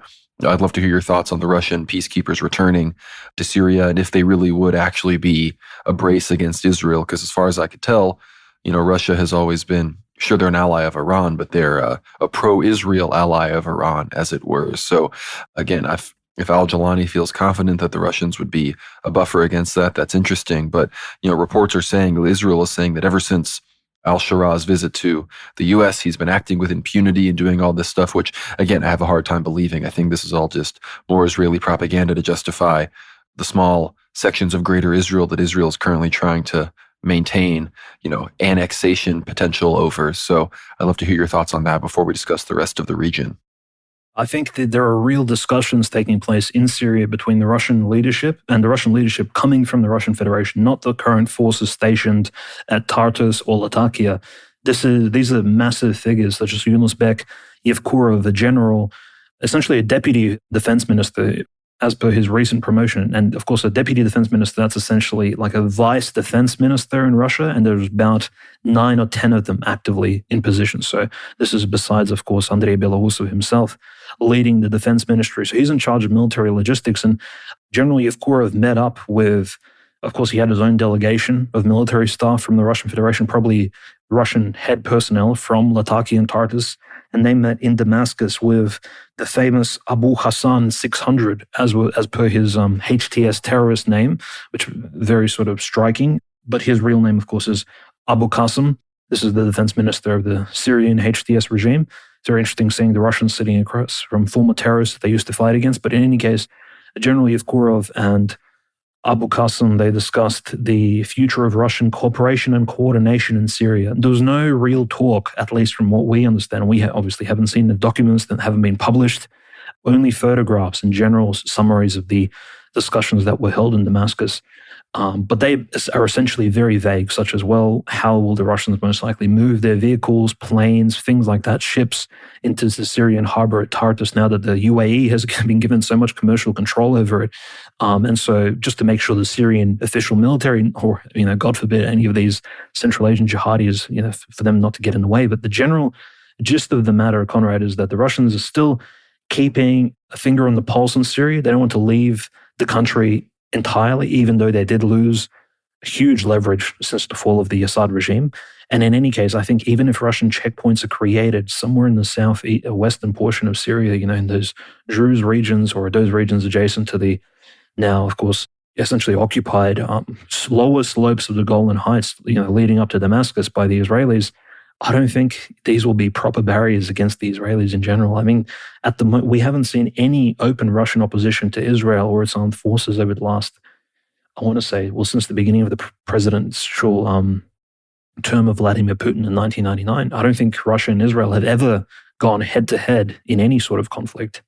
And Syria probably being the best example, because Russian forces were stationed right there when Israeli planes were flying over, firing right at their bases, and yet there was no real palpable opposition from Russia at all. So I don't think al-Jilani, I think, is clearly just trying to get Russia involved into some potential future false flag operation. Now, what would be really striking, Conrad, is if in the future al-Jilani, al-Shara, if he doesn't get the Russians contributing to the defense of these new Syrian borders somewhere in the southwestern regions, right, sort of trying to at least push the Israelis back or trying to secure that region to demilitarize it, I think the best country for him to really ask to participate in some sort of peacekeeping there in the region would be Turkey. I mean, Erdogan definitely would be interested in sending, and I think there would be a lot of flaming Turkish patriots, Sunni Muslims, who would be absolutely very interested in being positioned so close to, the great Satan, as they like to call it, at least on paper, theoretically, Israel, the main enemy, the persecutor of the Palestinians, being there in position literally on the front lines near the Golan Heights. So why he wants the Russians there instead of the Turks is another, I think, very curious detail, which leads me to believe that maybe this is just a general miscalculation, perhaps from the Russian side. I don't think, and generally, Yevkurov, he's very skilled. Like, his history goes back to Yugoslavia, when he actually participated in defending the Serbs against NATO aggression. So he's not a general who is seen as naive. He clearly conducted himself with a lot of respect. Remember, he was at the Southern Command Center when Prigozhin took that command center, and he was there with, of course, the deputy general of the GRU, if I'm not mistaken, chatting to Prigozhin. He was the man with the huge mustache, right? The Stalin-esque mustache. And when Prigozhin was simply casually talking to him, he kind of held his own, and he never crumbled on the literally pressure from a random, militaristic Wagner takeover at the Southern Command Center in Rostov-on-Don.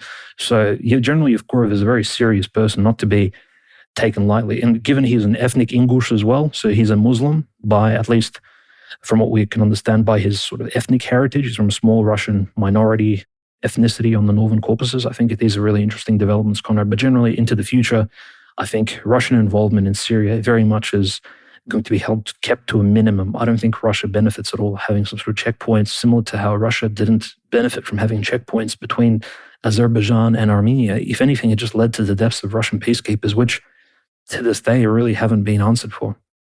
No, it's true. And again, having Russian forces here, getting them more involved in the fray, as you mentioned, Turkish forces who they haven't been invited to the south, but they are setting up more and more military bases. Turkey is trying to get real Turkish military bases within Syria in the north.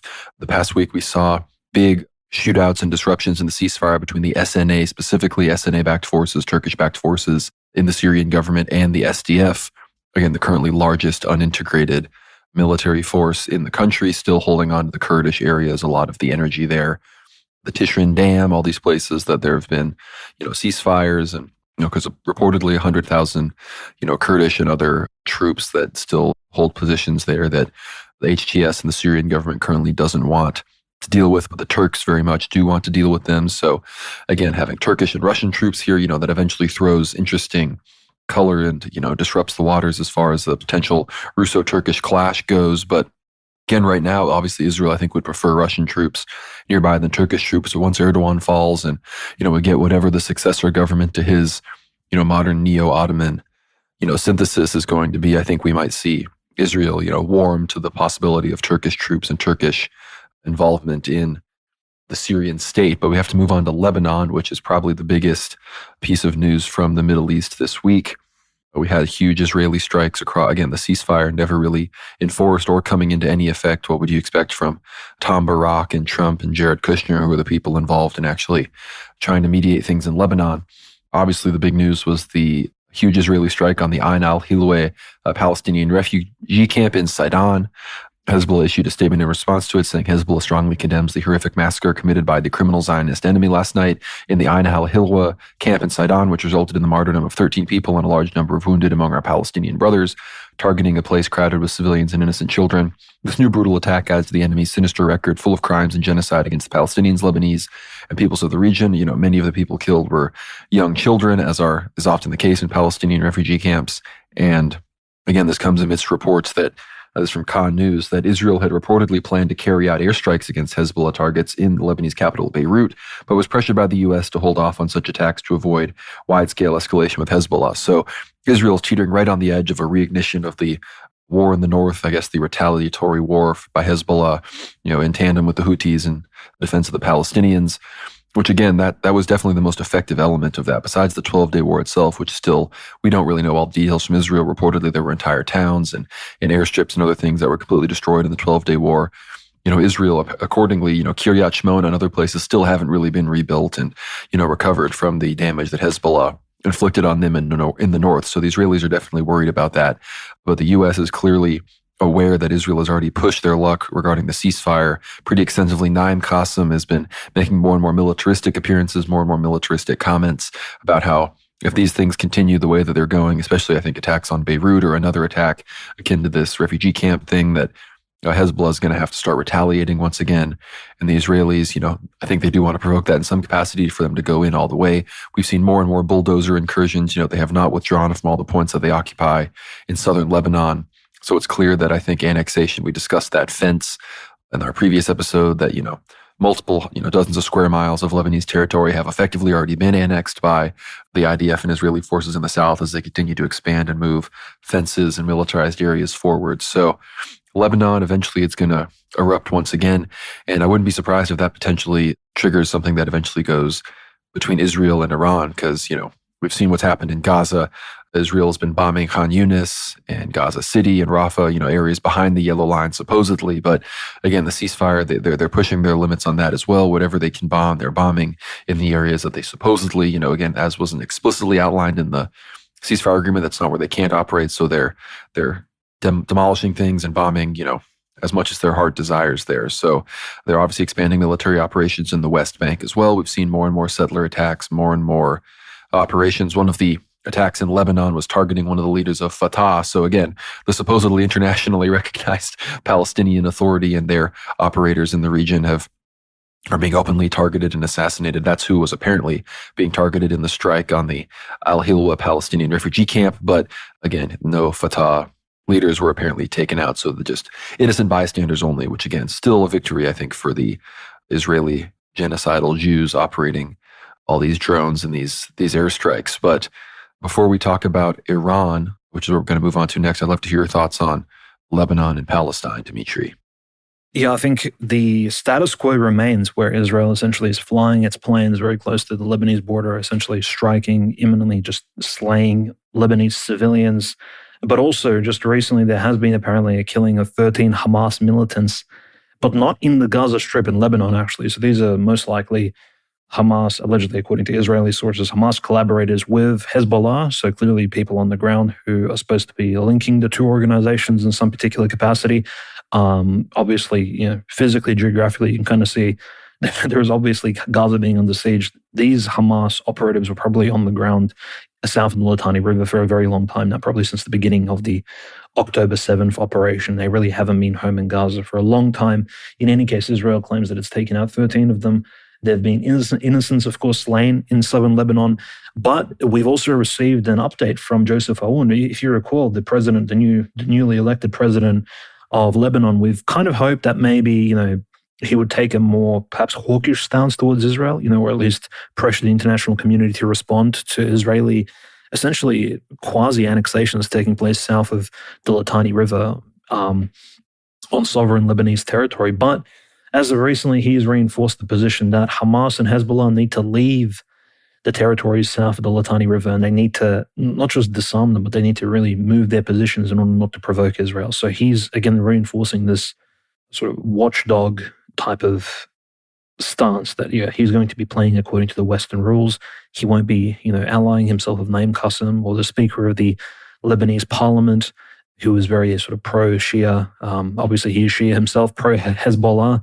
So it's very clear to me at the moment that the status quo remains in Lebanon, even though we have had huge Iranian diplomatic pressures, perhaps I think on the Lebanese government generally, as they've arrived there and they've tried to talk things through, like, okay, how can we retain Hezbollah and its presence in southern Lebanon without, putting a risk to the lives of Lebanese people? But I think Israel has unequivocally taken this position, Conrad, that as long as Hezbollah continues to exist close to its borders, they're going to continue bombing, killing civilians, and they have no culpability, or they know they will be let off no matter how many people they kill. Even if it's 100 Lebanese people a week, which it hasn't reached those tragic numbers yet in southern Lebanon, Israel will get off the hook here. So they understand they have absolute freedom to act in whichever way they deem necessary by the international community. And yes, this all will be swept under the rug under the pretext of it's a counter-terrorist operation, it's a special military operation by the Israelis, it's an operation against the criminal organizations, such as what Trump is essentially proposing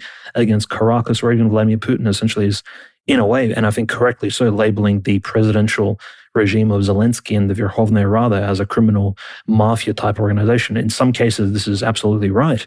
And even Erdogan calling the PKK earlier in years past a criminal terroristic organization. In some cases, that is absolutely correct. But Israel will also use those pretexts and excuses. So at the moment, the fate of South Lebanon is absolutely in flux. Nothing is set in stone, and really there's been no move towards the solidification of that alleged, ceasefire, peace treaty, whatever they implemented in late 2024. Things are really falling apart quickly.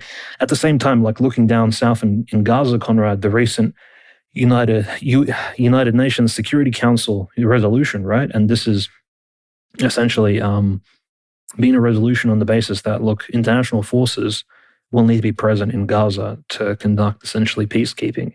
Hamas and other Palestinian groups have openly rejected the United Nations proposal. So now we can see this strange thing where you have Hamas in particular and some of these other Palestinian organizations openly calling upon the UN to act as a mediator between themselves and the IDF. And now that they're not happy with the UN's move towards mediation or the UN's proposal, which in my opinion, the UN wasn't a positive organization towards Palestinians to begin with, right? Like I think it's generally speaking a globalist structure, and Hamas should have known better than to appeal to the, weird organization from the very start. In any case, if things are not going in Hamas's favor, according to the Trump peace plan, which, Hamas tentatively agreed to at this point, there will be international troops, even of a, shall we say, Muslim heritage background in Gaza very, very soon. And what will happen on the ground, Conrad, when they begin breaching those yellow lines? There'll be caravans of essentially Jordanian, Egyptian troops, and the Egyptians really don't like Hamas. I'll just put it out there right now, especially members of the Egyptian military. They hate Hamas. They dealt with members of the Muslim Brotherhood and organizations similar to Hamas in Egypt a long time ago. Yes, the general population in Egypt may be sympathetic towards Hamas and, as this sort of branch of Sunni Islam in general, but the military elites in Egypt do not like Hamas. So if they're allowed to become the peacekeepers in Gaza, it will spell very bad things for, I think, this particular Islamic resistance group in Gaza. Just generally speaking, I think Hamas really is on the back foot at the moment. I'm not sure if they're actually actively rebuilding themselves. They probably are. Again, they're given limited resources. The Israelis are obviously flying drones all across Gaza, spying potentially marking targets for a future reintroduction of warfare in the Gaza Strip, I think, which inevitably will, and I have to say this, will, I think, reoccur, Conrad, as soon as certain guarantees are broken, which I think is what essentially the Houthis in Iran are also preparing for, because they will be asked to support their Palestinian Muslim brothers as soon as they begin essentially experiencing persecution again. So the entire conflict is well and truly on a path of reignition, I think, inevitably. And that's because Israel is not interested in long-standing peace. They're only interested in attaining their targets, zooming in, tuning their scopes, and then firing again. I mean, that's why Netanyahu, I think, views this as really the final battle. Like, he doesn't think that another regime can come in and, pick things up where they left off a few years from now. The 80-year curse is fast approaching. Again, Iran, the Iraqi Shia forces integrated into the military, the Houthis, Hezbollah, those combined are a real threat to Israel. And as the U.S. moves, again, I think Israel recognizes that the peak has already been reached as far as United States support for Israel goes. They might be living in a bit of an afterglow with the Trump State Department and everything going on. So I think Netanyahu views these next 3 years of Trump administration, as well as his, continued political success before he inevitably descends into, some kind of corruption charges and likely prison time, if not much greater political unrest in the streets of Israel itself. He recognizes these next 3 years is when we're going to have to make it or break it. We're going to have to invite this big strike from the axis of resistance, take some heat, take maybe tens of thousands dead, but then we're going to decapitate Iran. We're going to fully destroy the Sana'a regime in Yemen. We're going to finally reintegrate southern Lebanon into greater Israel, as well as southern Syria, totally neutralize any Shia forces in, hundreds and thousands of square miles of Israel. And then we will finally be able to achieve hegemony in the region and all of that. And then we're going to talk about world Jewry in general, how they've been organizing in the America section of this episode. But in general, I think that's the calculus that Netanyahu's playing right now, and that's what Israel's going to go for. So as much as, realpolitik and, any reasonable actors, even some within Israel and then all the regions around it, and America and Europe and China and Russia might be seeing it play out this way. That's not how the Likudniks, that's not how Chabad Lubavitch, that's not how Netanyahu and those that are, playing for the civilizational control of Israel over the rest of the world and of Jewry over Christendom and of, the New World Order and Zog over the forces of light and good. That's how this is going to go down. So again, everybody's still playing realpolitik and acting like this is everybody's, going to default to their reasonable geopolitical interests. That's not how this is, and that's not how this has been being played for, hundreds of years at this point, especially the last 80 years in the post-war, Jewish-dominated consensus. But regarding Lebanon, at least, Joseph Ayoun, the Lebanese government, the Maronite, Sunni government, despite the fact that their disdain for the Shias has caused them to become, true Shabbos Goyim in their acquiescence to the U.S. and Israeli demands. The attacks have gotten so egregious with the deaths of civilians and children that clearly that even the current Lebanese government is hesitant to actually enforce Hezbollah disarmament and to make it clear, take the final steps to make it clear that they are controlled by the U.S. and Israel and have no actual intention of protecting the territorial integrity or the unity of the state of Lebanon, or even an idea of a Lebanese state. So, they're sort of just waiting for something to happen, waiting for, one thing to shift in the other direction to finally make their decision, kind of like Iran is in general with Palestine and Lebanon, sort of stuck in this waiting game, waiting for Israel to strike or waiting for another shoe to drop with the nuclear situation or the United States. The Lebanese are stuck in that situation even more so because fundamentally they don't really have the power to do anything. They don't have the power to properly disarm Hezbollah. They don't have the power to confront Israel. Maybe they could have the power to confront Israel if they would actually unite with Hezbollah, integrate Hezbollah in a non-restrictive way into their military forces, kick out the United States, ally with, somebody else, get some brief other regional powers in there and actually unite as a state to push back Israel. That's a way you could actually finally solve the Lebanon problem and create a cohesive Lebanese identity around, destroying the common enemy, the Zionist entity. But of course, the disdain for Palestinians among Maronites and other Sunnis and the disdain for Shia among other Christians there just goes so deep and is obviously utilized by Israel and the United States to keep them completely divided and prevent them from doing the obvious, which is uniting and pushing out these Zionist menaces that, want to slowly but surely integrate more and more of their country into their third temple, greater Israel plan. But speaking of Iran, which again is still the most relevant player in the region, major developments in their nuclear doctrine, major developments in their infrastructure and the future of their capital, even in other political entities. But for Middle East Spectator, this is reports, this is what they say. They say, from what we were hearing, a vote may finally be held next week on the Iranian parliament on the possibility of leaving the NPT, the Nuclear Proliferation Treaty, waiting for actual confirmation because you've seen these stories before. So again, no confirmation on that, but people are discussing this. At the same time, this is from Dave DeCamp at Anti-War. Iranian foreign minister says IAEA resolution disrupts cooperation. Iranian Foreign Minister Abbas Araghchi on Thursday condemned a resolution passed by the International Atomic Energy Agency's Board of Governors, saying that it disrupts cooperation between Tehran and the global nuclear watchdog. The 35-member Board of Governors passed a resolution drafted by the UK, France, Germany, and the US that called on Iran to provide precise information about its stockpile of enriched uranium and allow IAEA inspectors to access nuclear sites that were bombed by the US during the 12-day war. The resolution demands that Iran take these steps without delay. These countries, through this action and their disregard for Iran's interactions in good faith, have undermined the credibility and independence of the agency and will cause disruption in the process of interactions and cooperation between the agency and Iran, Araghchi said after the vote, according to a statement from Iran's foreign ministry. Iran suspended cooperation with the IAEA following the 12-day war, blah, blah, blah. The IAEA resolution accuses Iran of not living up to its obligation to the Non-Proliferation Treaty. But Reza Najafi, Iran's ambassador to the IAEA, rejected the framing, saying that authors of the resolution maintain an arrogant and self-assured posture by presuming that Iran is obliged to continue its routine cooperation with the agency even under bombardment. And again, I think the Iranians are completely right in this situation, but it's even more ridiculous that all of this rigmarole about the details of the NPT and the IAEA resolutions and the JCPOA and the snapback sanctions are all being litigiously run through while everybody knows that Israel has nuclear weapons, has threatened to use them, and is just chilling right there, completely having nothing to do with any of these treaties, completely refusing to even acknowledge their nuclear arsenal that everybody knows exists. And again, we're hearing reports now, John Kiriakou and other former CIA people and sources are telling us that the reason the United States bombed Iran's nuclear facilities was because Israel said that if they didn't, they were going to use nukes. They were going to actually use nuclear weapons out in the open against Iran. So again, Israel is using nuclear blackmail against the supposed most powerful countries in the world, blatantly acting as, the puppet masters that everybody claims they are. True Zog moment. And we're all getting litigious about the details of these treaties and whatnot. So again, I think Iran should leave the NPT. I think they need to push the envelope on their status as a threshold nuclear state.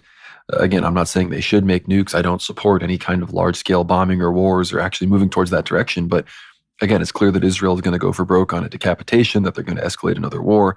Iran needs to do something that is going to make it clear that the United States can't get as involved as perhaps Israel would like them to, because the only way that this goes in a remotely positive direction, because there's no way Israel is going to back down, is that Israel goes for broke and the United States, for lack of a better word, kind of abandons them in their hour of need, perhaps with little to no warning, then causing Iran to be able to actually deliver a great slap, and we potentially see the fulfillment of the 80-year curse in the Jewish state, as we understand it today, is no more, which again would be a great blessing to the world, despite the fact that there are many ways in which that could then lead to the rapid acceleration of what we understand to be the coming of the Antichrist. So we're going to have to watch all this situation very closely. The other news out of Iran, of course, this is from Faytux. It says Iran must relocate its capital because the country no longer has a choice. President Masoud Pezeshkian says, warning that ecological strain has made Tehran unsustainable. Iran is dealing with unprecedented levels of drought, which have seen huge lakes completely drying up, leaving Tehran without water. Again, I don't know how much the Iranian water crisis is exclusively affecting Tehran, but Tehran being, obviously the mega city of Iran, the cultural, political capital, they're talking about how moving the government will put some strain off of it. And again, I'm sure Tehran is probably the most direly affected as a major urban environment, but I've heard the water crisis affects all sorts of regions of Iran, although there have been, huge rains there that have supposedly been giving some relief. We also know Israel and Israeli sabotage are responsible for a lot of the expansion and the worsening of the crisis. So, big things happening in Iran in general. They're being, thirsted and starved out of their own capital as they're trying to maintain this, nuclear chess game with the rest of the world, all while Israel tries to escalate a war. So I'd love to hear your thoughts on the Iran situation, Dmitry. No, absolutely. I think, look, a moving of the Iranian capital really seems super radical today. It's like, wow, imagine moving the capital of Russia from Moscow to like Vladivostok or something of that sort. But, or even, United States from Washington, D.C. to LA, right? But it's not a crazy proposal for Iran, because in fact, Iran had some of the most incredible moves. Like the capital city has actually moved, at least, if I'm not mistaken, 15 times in the last 1,000 years. So, and this is, of course, Iran was ruled by many different regimes, including the Timurids, the Chengiz, sort of descendants of Genghis Khan, Mongols, the various Persians, etc. And even, of course, a strong Shia Muslim sort of, I would just say, Azeri-dominated Iran as we see it today.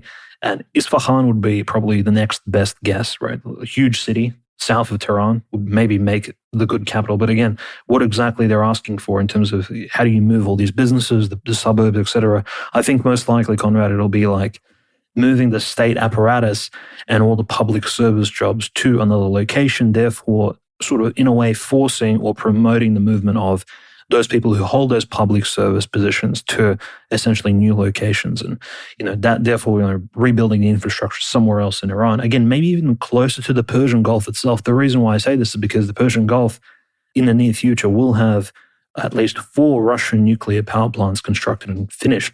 I would say by 2035 at the very least. The Russians are very actively involved in reindustrializing that particular area. So the future of Iran looks very bright if war can be avoided. And I think Iran is making those really strong steps. Now, the NPT, like the reason I think why these people are so obsessed with it is because the NPT is the first treaty since the initial post-World War II limited test ban treaty between the US and the USSR. I think it was 1963, which banned nuclear testing. And this was it was very novel at the time. It banned nuclear testing in the atmosphere, outer space, in quotes, underwater and elsewhere in different other places, right?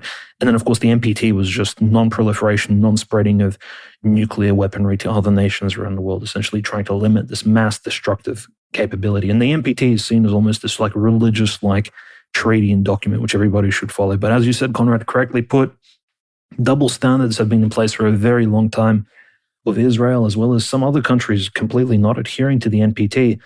Of course, Israel being the main contender here. So why exactly do we always reference, these post-Second World War and 2 decades after the Second World War, these agreements which hold absolutely no authority today? I mean, Russia is committing this sin as well. Sergei Lavrov constantly quoting and referencing the Nuremberg trials, etc. I mean, this is completely irrelevant in the modern framing of things because as we now understand, a lot of these decisions in the past were bogus at the very best, and of course made under very different conditions. And we have to just openly say it, different regimes. The USSR is gone. That former Iran, pre-1979 Iran, very well and truly has changed. Things have moved on since the 1960s. And in fact, I think modern realities are calling for Iran essentially to really heavily industrialize itself and move forward with the highest level of nuclear technology, nuclear energy and nuclear power. And of course, the IAEA trying to sort of block them and, for lack of a better term, cuck them out of that in particular, and Iran rejecting their resolutions for inspection. I think these are absolutely the correct moves. And I'm hoping this doesn't lead to warfare, because if it does, then clearly this is just Israel attempting to, well, for lack of a better term, kill baby Hitler in the cradle, right? As Ben Shapiro at one point said, because Iran will heavily industrialize itself in the near future. In the next generation, 25 years or so from now, Iran will boost itself incredibly hard, considering the 50-year plus sanctions on it. And I think the powers that be, Zog, the globalists, the oppositionary nations to Iran, the US, the Saudis, they want to oppose that strongly. They don't want a powerful Iran existing anywhere in the Middle East that may have some sort of different opinion on how matters are conducted in the Holy Land or elsewhere, somewhere in the Tigris and between the Tigris and Euphrates rivers and all these other very important biblical locations. And I think that's the primary consideration here. You can call that realpolitik, but I think at the end of the day, these things have almost spiritual considerations for the future of this very important region of the world.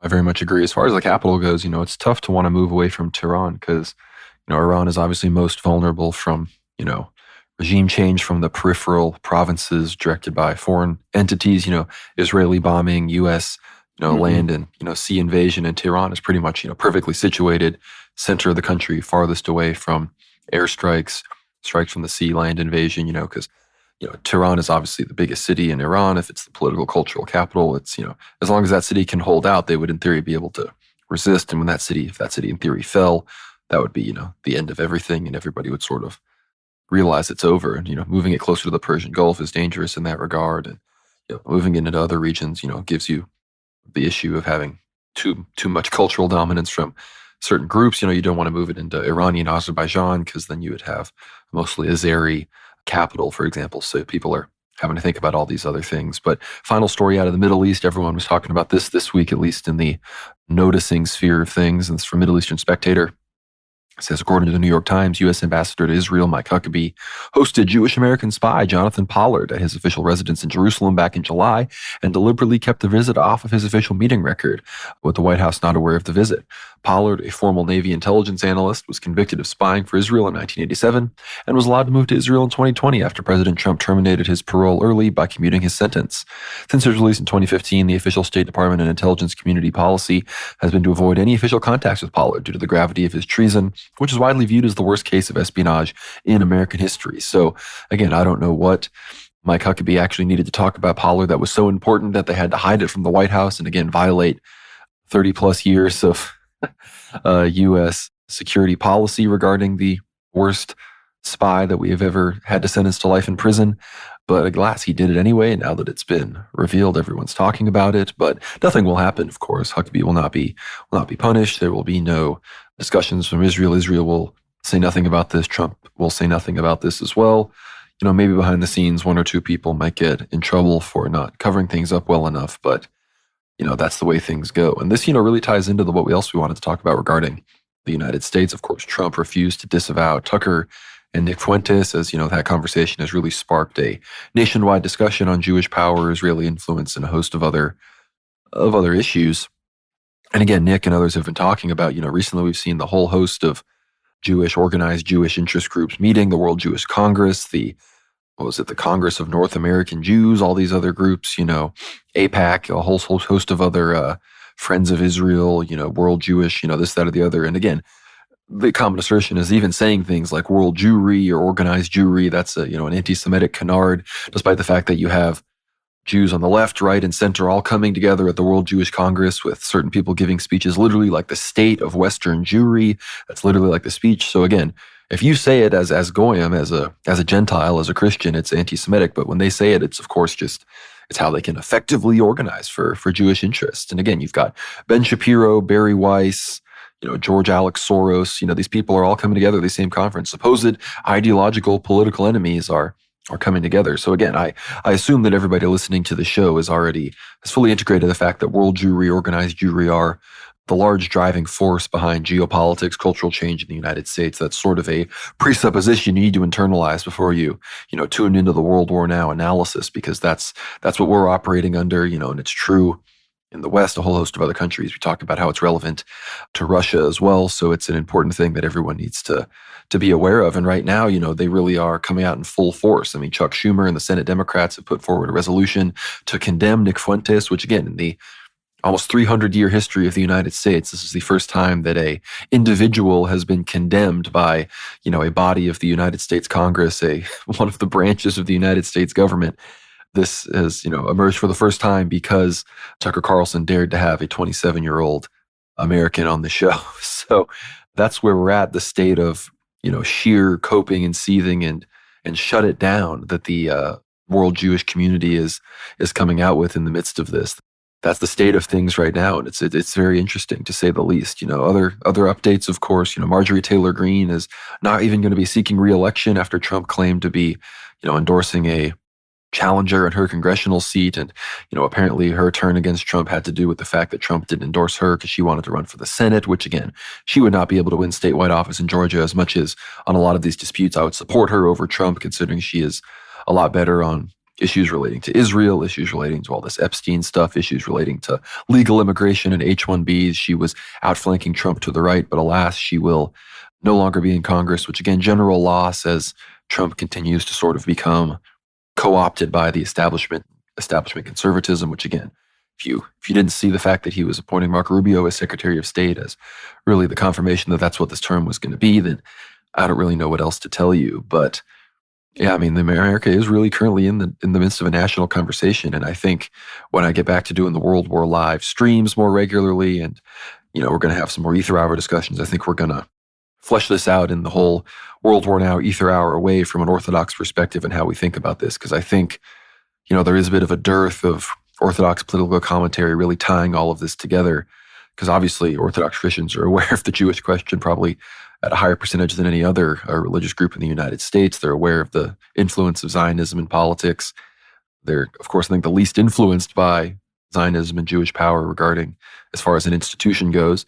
So I think there's a bit of an audience in how we need to be talking about exactly what this means and, what we should support politically, as I think the conversation is generally moving in the right direction, with people being more and more open to the ideas of, not really allowing key institutions, financial, media, political, to be dominated by this specific fifth column and group. So I'd love to hear your thoughts on all of these domestic developments here in my home country of the United States. Yeah, I think what's been developing recently domestically in America is just the discourse has been improving, right? So these are amazing improvements to just American political discussion. A lot of people are saying, well, it's contentious, it's splitting the right, et cetera. No, this is us returning to common sense, right? Bringing subjects which should have been discussed a long time ago back into the limelight. And of course, now finally, we are talking about things which really have been tabooized since the Second World War, and also pretty early, since the 1930s, Conrad. And finally, in some way, Americans are able to discuss this particular small minority of people that have held dominance over culture, commerce, even geopolitics for a long time, and in figures such as Kissinger, for example, who essentially created the American-Vietnamese peace plan. And now we have people like Steve Witkoff and Kirill Dmitriev creating the Russo-Ukrainian peace talks. It's always the same sort of people behind the scenes, essentially conducting themselves in fields such as diplomacy, warfare, etc., and really pushing America in whichever direction they think is, I would just say, and non-conspiratorially speaking, beneficial for them. And look, generally, I think people are just noticing the coincidences are stacking up. People are coming to the conclusions that, look, these are not accidents, that all these people belong to one particular group or another.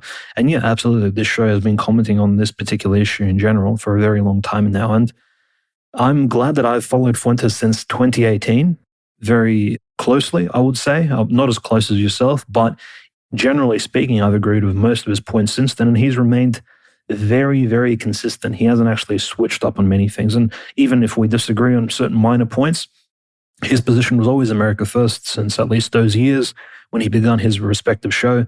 And of course, now that he's being condemned generally by people who I would assume are allied with the global Talmudic New World Order, who without a doubt would absolutely condemn figures from our particular Orthodox Church in the past, who would absolutely hate figures such as Tsar Nicholas II, if he was reigning today in Russia, would hate people like Igor Strelkov, like Gabriel the Russian, and all these other heroes of modern Russia who we speak about today. So simply that reality already makes someone like Nicholas J. Fuentes at least an ideological, cultural ally, if not somebody who we outright support. So absolutely, I think we completely agree that these developments at the moment are absolutely important and crucial. And I just wonder, Conrad, how will they turn the clock back? Because you can't put the genie back into the bottles, so to speak.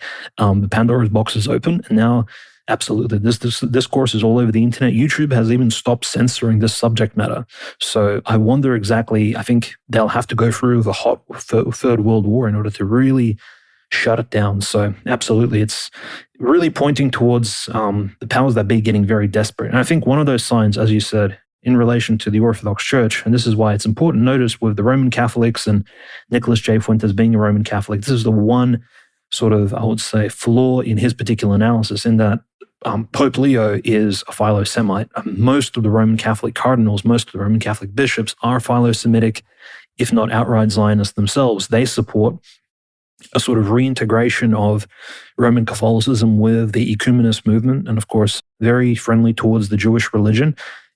Obviously Zionism is a bit of a separate issue, but we understand where that stems from.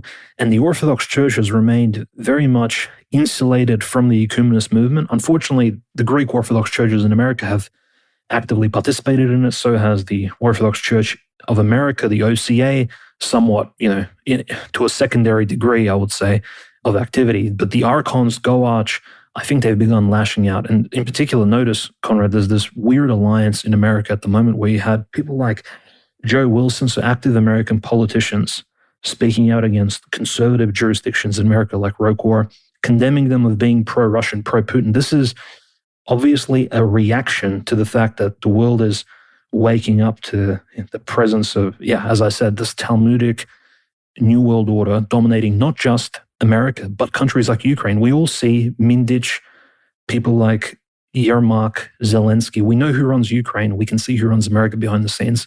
We're waking up to it. And their immediate reaction is to attack the church for collaborating with Putin. It's completely bogus and insane. But I mean, they hate us. I think at the end of the day, people are really finding that to be true.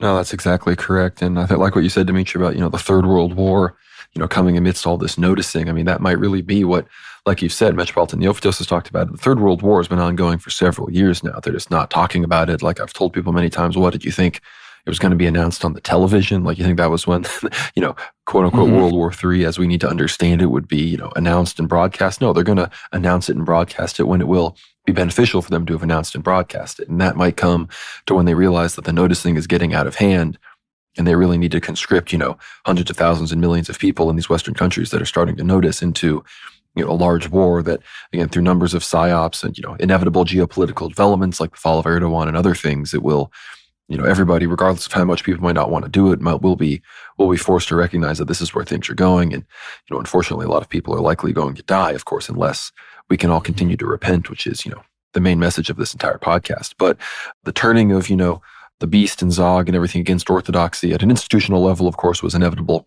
But it seems to be these are the opening shots, the warning shots, the Lexington and Concord moments, in the Boston Massacre, as it were, to analogize this to the American Revolution. This is from the Union of Orthodox Journalists, who have been covering this extensively. This says, on Monday afternoon, an article titled "White House to Meet Clergy with Ties to Pro-War Russian Orthodox Church" was published by Laura Kelly of The Hill. This article was written about meetings between Orthodox laypeople, priests, and bishops with members of the Trump administration that are set to take place Tuesday on Capitol Hill. Of course, that's talking about the meeting that took place between, you had Bishop John from the Antiochian Church, Metropolitan Nicholas, bishops from the Serbian Church, I'm talking about members of ROCOR, all sorts of people from across the Orthodox jurisdictions in the United States. And they, of course, met with Anna Paulina Luna of Congress, other people, relevant to foreign policy in the United States. The topic of discussion, of course, is the persecution of the canonical Ukrainian Orthodox Church, the UOC. In that article, it was reported that Representative Joe Wilson, a Republican from South Carolina, had written a draft letter to Attorney General Pam Bondi asking her to investigate whether the Russian Federation or its intelligence services have sought to recruit, leverage, influence, or compromise U.S.-based Orthodox churches with ties to Moscow. In this instance, ties to Moscow simply means communion with the Moscow Patriarchate, as the Orthodox Church in America, Antioch, Serbia, and ROCOR will all have representation in D.C. on Tuesday. It has come to my attention that ROCOR, the Russian Orthodox Church outside of Russia, is actively seeking to expand its political influence in the United States, including through an event reportedly scheduled for November 18th, 2025, aimed at lobbying members of Congress and their staff. Kelly quotes the draft letter, which was signed by additional House Republicans, as saying, this development raises legitimate concerns that ROCOR and other Russian Orthodox jurisdictions could serve as vehicles for intelligence collection or foreign influence operations directed at U.S. policymakers. Interestingly, after a meeting with Syrian President Ahmed al-Shara earlier this month, Wilson, who is a member of the Congressional Ukraine Caucus, said, "Grateful to meet with President al-Shara. A free, united, prosperous Syria is the best opportunity since the end of the Cold War." Al-Shara is a former member of Hayat Tahrir al-Sham, a jihadist group that splintered from al-Qaeda in 2016 and that has been responsible for the death and displacement of numerous Antiochian Orthodox Christians who could be called vehicles for intelligence collection or foreign influence operations, using Wilson's standards. Finally, in a post on X, Wilson said that those planning to meet with the Orthodox delegation should not entertain this intelligence operation. One comment on social media while speaking about Orthodox Christians who live and work in America said, "We have no business allowing these guys in the U.S. Who approved this?" And of course, obviously, people were quick to point out that ROCOR is, autonomous. They have their own synod. They don't take orders from Moscow. But again, as much as that's true, I don't think we need to be making that the main vehicle. We need to be pushing back on the religious persecution in general, the persecution against Christ's church by, evil, likely Masons, these types of Freemasonic entities and losers from the South that, still support war in Ukraine. I'm sure this guy is a diehard Israel fillator. So really no need to take a person like this seriously or try to really justify ourselves on their terms. But again, what about the, 40 or 35 plus patriarchal parishes in the United States? They're not autonomous. They are directly under Patriarch Kirill. So what are you saying, that they should be investigated for foreign influence? Of course not. These are churches. These are places that have the Eucharist and spread the gospel. To assert that, again, without any specific evidence, if you have evidence of a priest doing something that would be counted as treasonous, present that as evidence. Of course, nobody's doing that. This is all just an attempt, by the devil and the demons to stir up, legitimate reasons to come after Christ's church. Because again, this comes in the midst of that New York Times article that came out, which again, it wasn't the worst of all the hit pieces. The first 2/3 of it, I gave it like a 6 out of 10, were somewhat enjoyable. But then of course they brought out Rod Dreher and everybody's favorite future Ozempic patient, Sarah Riccardi Schwartz, who's had, nothing but nice things to say about me in the past, obviously. And of course, she was in here with her usual naysaying about the rise of fascism and Andrew Tate misogyny and pro-Russia, this, that, or the other in these new Orthodox churches. So of course the New York Times had to bring her in there to poo-poo on the whole thing. But it's becoming more and more of an understood meme in the religious world, in the conservative world, just in the American landscape in general, that Orthodoxy is the fastest growing religion and faith currently that's relevant right now, that we're going to be doubling, tripling in size over the next few decades, and that, in general, a lot of relevant people are converting as well, so that it's a high return on investment as far as the current converts go. So all this is sort of a firestorm surrounding the church in America right now, and I was very pleased to see this. This is another headline from UOJ. It says, Father Tom Soroka calls for OCA to suspend the Assembly of Canonical Orthodox Bishops' membership. It goes on, Soroka urged the Holy Synod of the Orthodox Church in America to suspend or withdraw its membership with the Canonical Assembly of Bishops in response to a controversial statement issued by the Archons of the Ecumenical Patriarchate. Of course, the Archons weighed in on the foreign influence nonsense from the story I just read prior, and obviously they had the Kohler take. The eternal coaling of the Archons continues. The article goes on, Father Tom Soroka, blah, blah, like I just read, over a recent statement by the Archons. I'm absolutely appalled by the statement of these rulers, wrote Soroka, a respected and influential OCA priest, on his Facebook page. He expressed concern that the Archons referred to the delegation, which contained representatives from the Greek Archdiocese, Antiochian Archdiocese, OCA, ROCOR, and the Serbian Orthodox Church as Russian state agents. I'm begging the bishops of the OCA to give serious consideration to suspend your participation in the so-called Assembly of Bishops, if not leave it entirely, Father Tom continued. He warned the OCA hierarchs, you're being played for fools. Parallel church structures are being created in direct contradiction to every ethical norm of the Assembly's purpose. They use deposed clergy, mock the long-standing venerable jurisdictions present in this country. Your faithful clergy and people will not stand idly by to see our beloved church's history leaders and rightful authority in the United States ignored, smeared, and discredited for their political and strategic gain. He concluded by urging the Holy Synod of the OCA to register your displeasure about the extremely disgusting accusations made against these good and sincere people who had every right to meet with these representatives as citizens of the United States of America.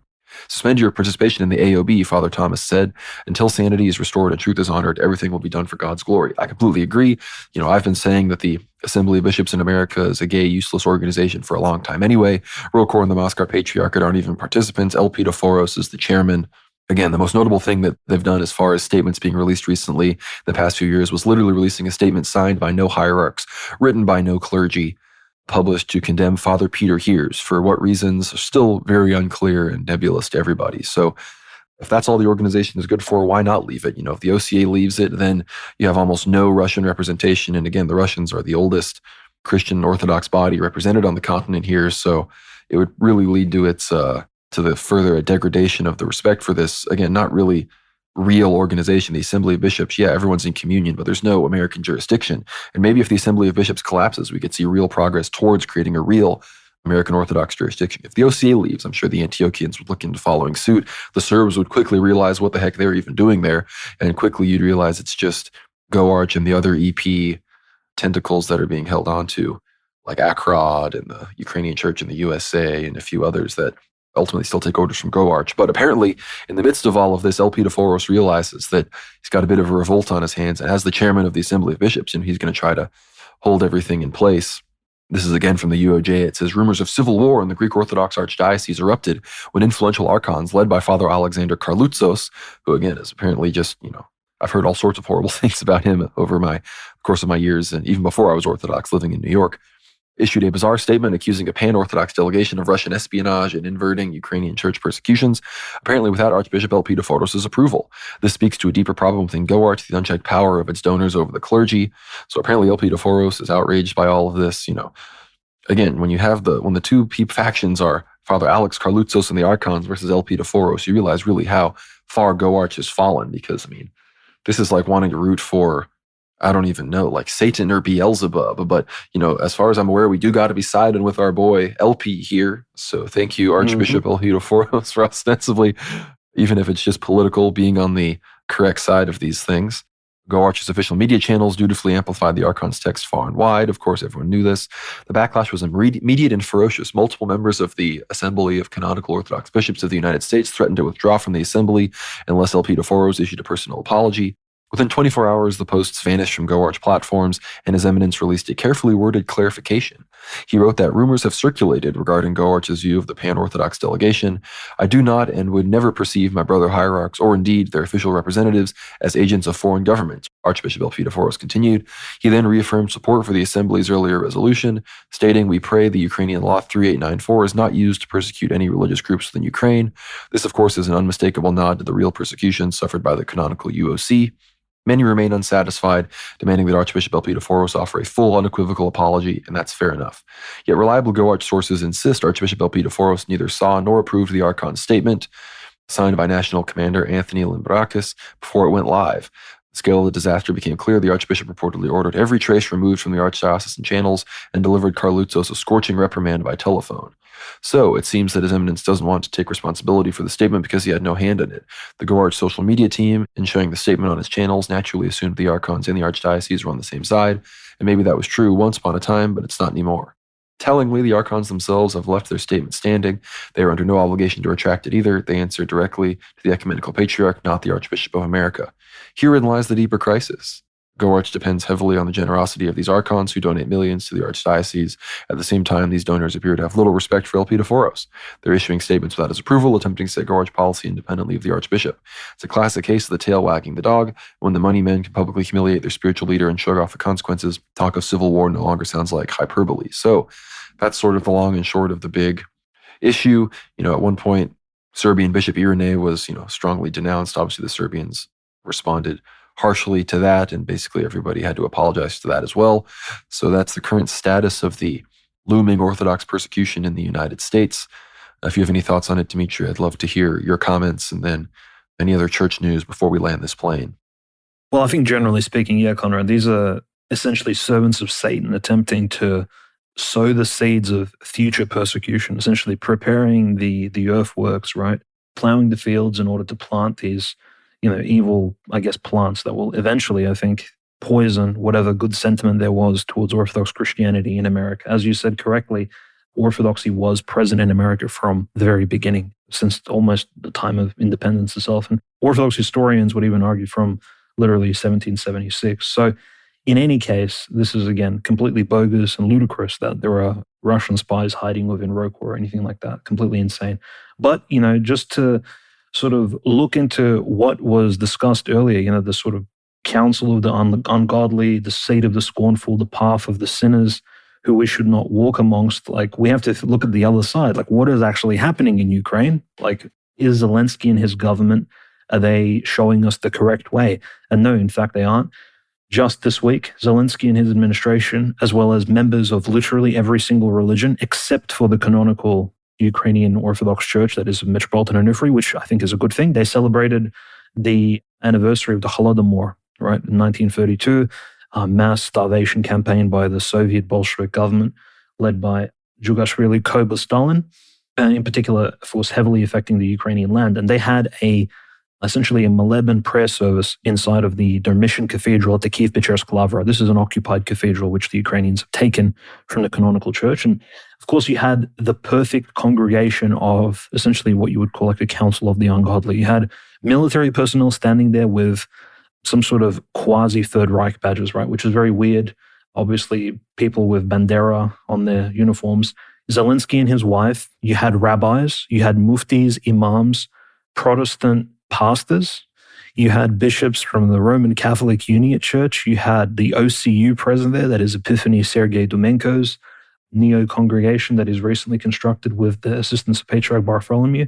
You've had literally every single other religion except for the canonical church, and it's good that the canonical church didn't participate, but you had this weird ecumenist prayer service inside of an occupied Orthodox cathedral about the Holodomor. And what exactly are they all praying for to their respective gods? I think there was even maybe a Buddhist monk there as well. It was just very bizarre, quite a collection of individuals. And again, very pro-Ukrainian. They were also praying for of course, victory over the Russian forces, because apparently the Russians are planning a second Holodomor, which is one of the huge myths that is being circulated within Ukraine, which is why there's a claiming Russia's destroying Ukrainian energy across Ukraine in order to cause starvation, and the coming winter of 2025 is going to be quite horrible, when really I think most of us here advocate for a peace and for Ukraine to actually sit down at the table for the first time in their history and actually discuss things on a proper basis. In any case, probably the worst offense and this is why this statement, that particular article, Conrad, in relation to no accountability for war crimes in the 28-point plan was very egregious. And I think to us, exceptionally offensive, because just this week, it's been confirmed that Archpriest Vladimir Shutov, his wife, so his matushka, his 8-year-old daughter, and 3 other people, completely unarmed, were killed by Ukrainian drones outside of Konstantinovka. Now, they were headed from Konstantinovka back to Gorlovka, so outside of... Apparently, they visited Konstantinovka for church purposes, right? So this is a priest. Their car was completely totaled, so they were walking on foot out of Konstantinovka to get out of the war zone, right? They settled in a small selo church, which is the difference between a selo and a derevnya in Russia is that a selo is just a village with a church. This church, coincidentally, was named after the Holy Royal Martyrs. It's Tsar Nicholas II and his family. And the church was half destroyed. They waited in this church for the combat to stop. But of course, the siege of Konstantinovka is currently ongoing. And so the priest and these 5 laypersons were waiting there until they ran out of water and food. And so they made a run for it. They tried to go further south to try and reach Gorlovka out of Konstantinovka, and they didn't make it. Ukrainian drones killed all of them on the road out of this village out on the outskirts of Konstantinovka, and they all perished there. Their bodies are still lying there on the side of the road. And the several Ukrainian and Russian villagers who tried to retrieve the bodies of the priest, the Father Vladimir, and the laypersons, they've been getting bombed by Ukrainian artillery and drones. So it's very similar to the story out of Kupiansk, where we had that horrible footage of obviously the 2 civilians and the dog being bombed by the drones. Completely just war criminal in the textbook definition of it. And Patriarch Kirill himself sent a letter of condolences just a couple of days ago to, of course, Metropolitan Mitrofan of Gorlovka, Conrad, who you interviewed just a few weeks ago, giving his condolences. Patriarch Kirill said, "This is not just a war crime, but also a grave sin that cries out to heaven for just retribution, and there is no darkness nor shadow of death where the workers of iniquity may hide, according to the testimony of Holy Scripture." Job chapter 34, verse 22. "I offer prayers to the man-loving Master Christ for the repose of the innocently slain, and believe that the Lord will receive their souls." And Patriarch Kirill essentially sent this letter that was just a portion of it to Metropolitan Mitrofan, because this priest was under his command.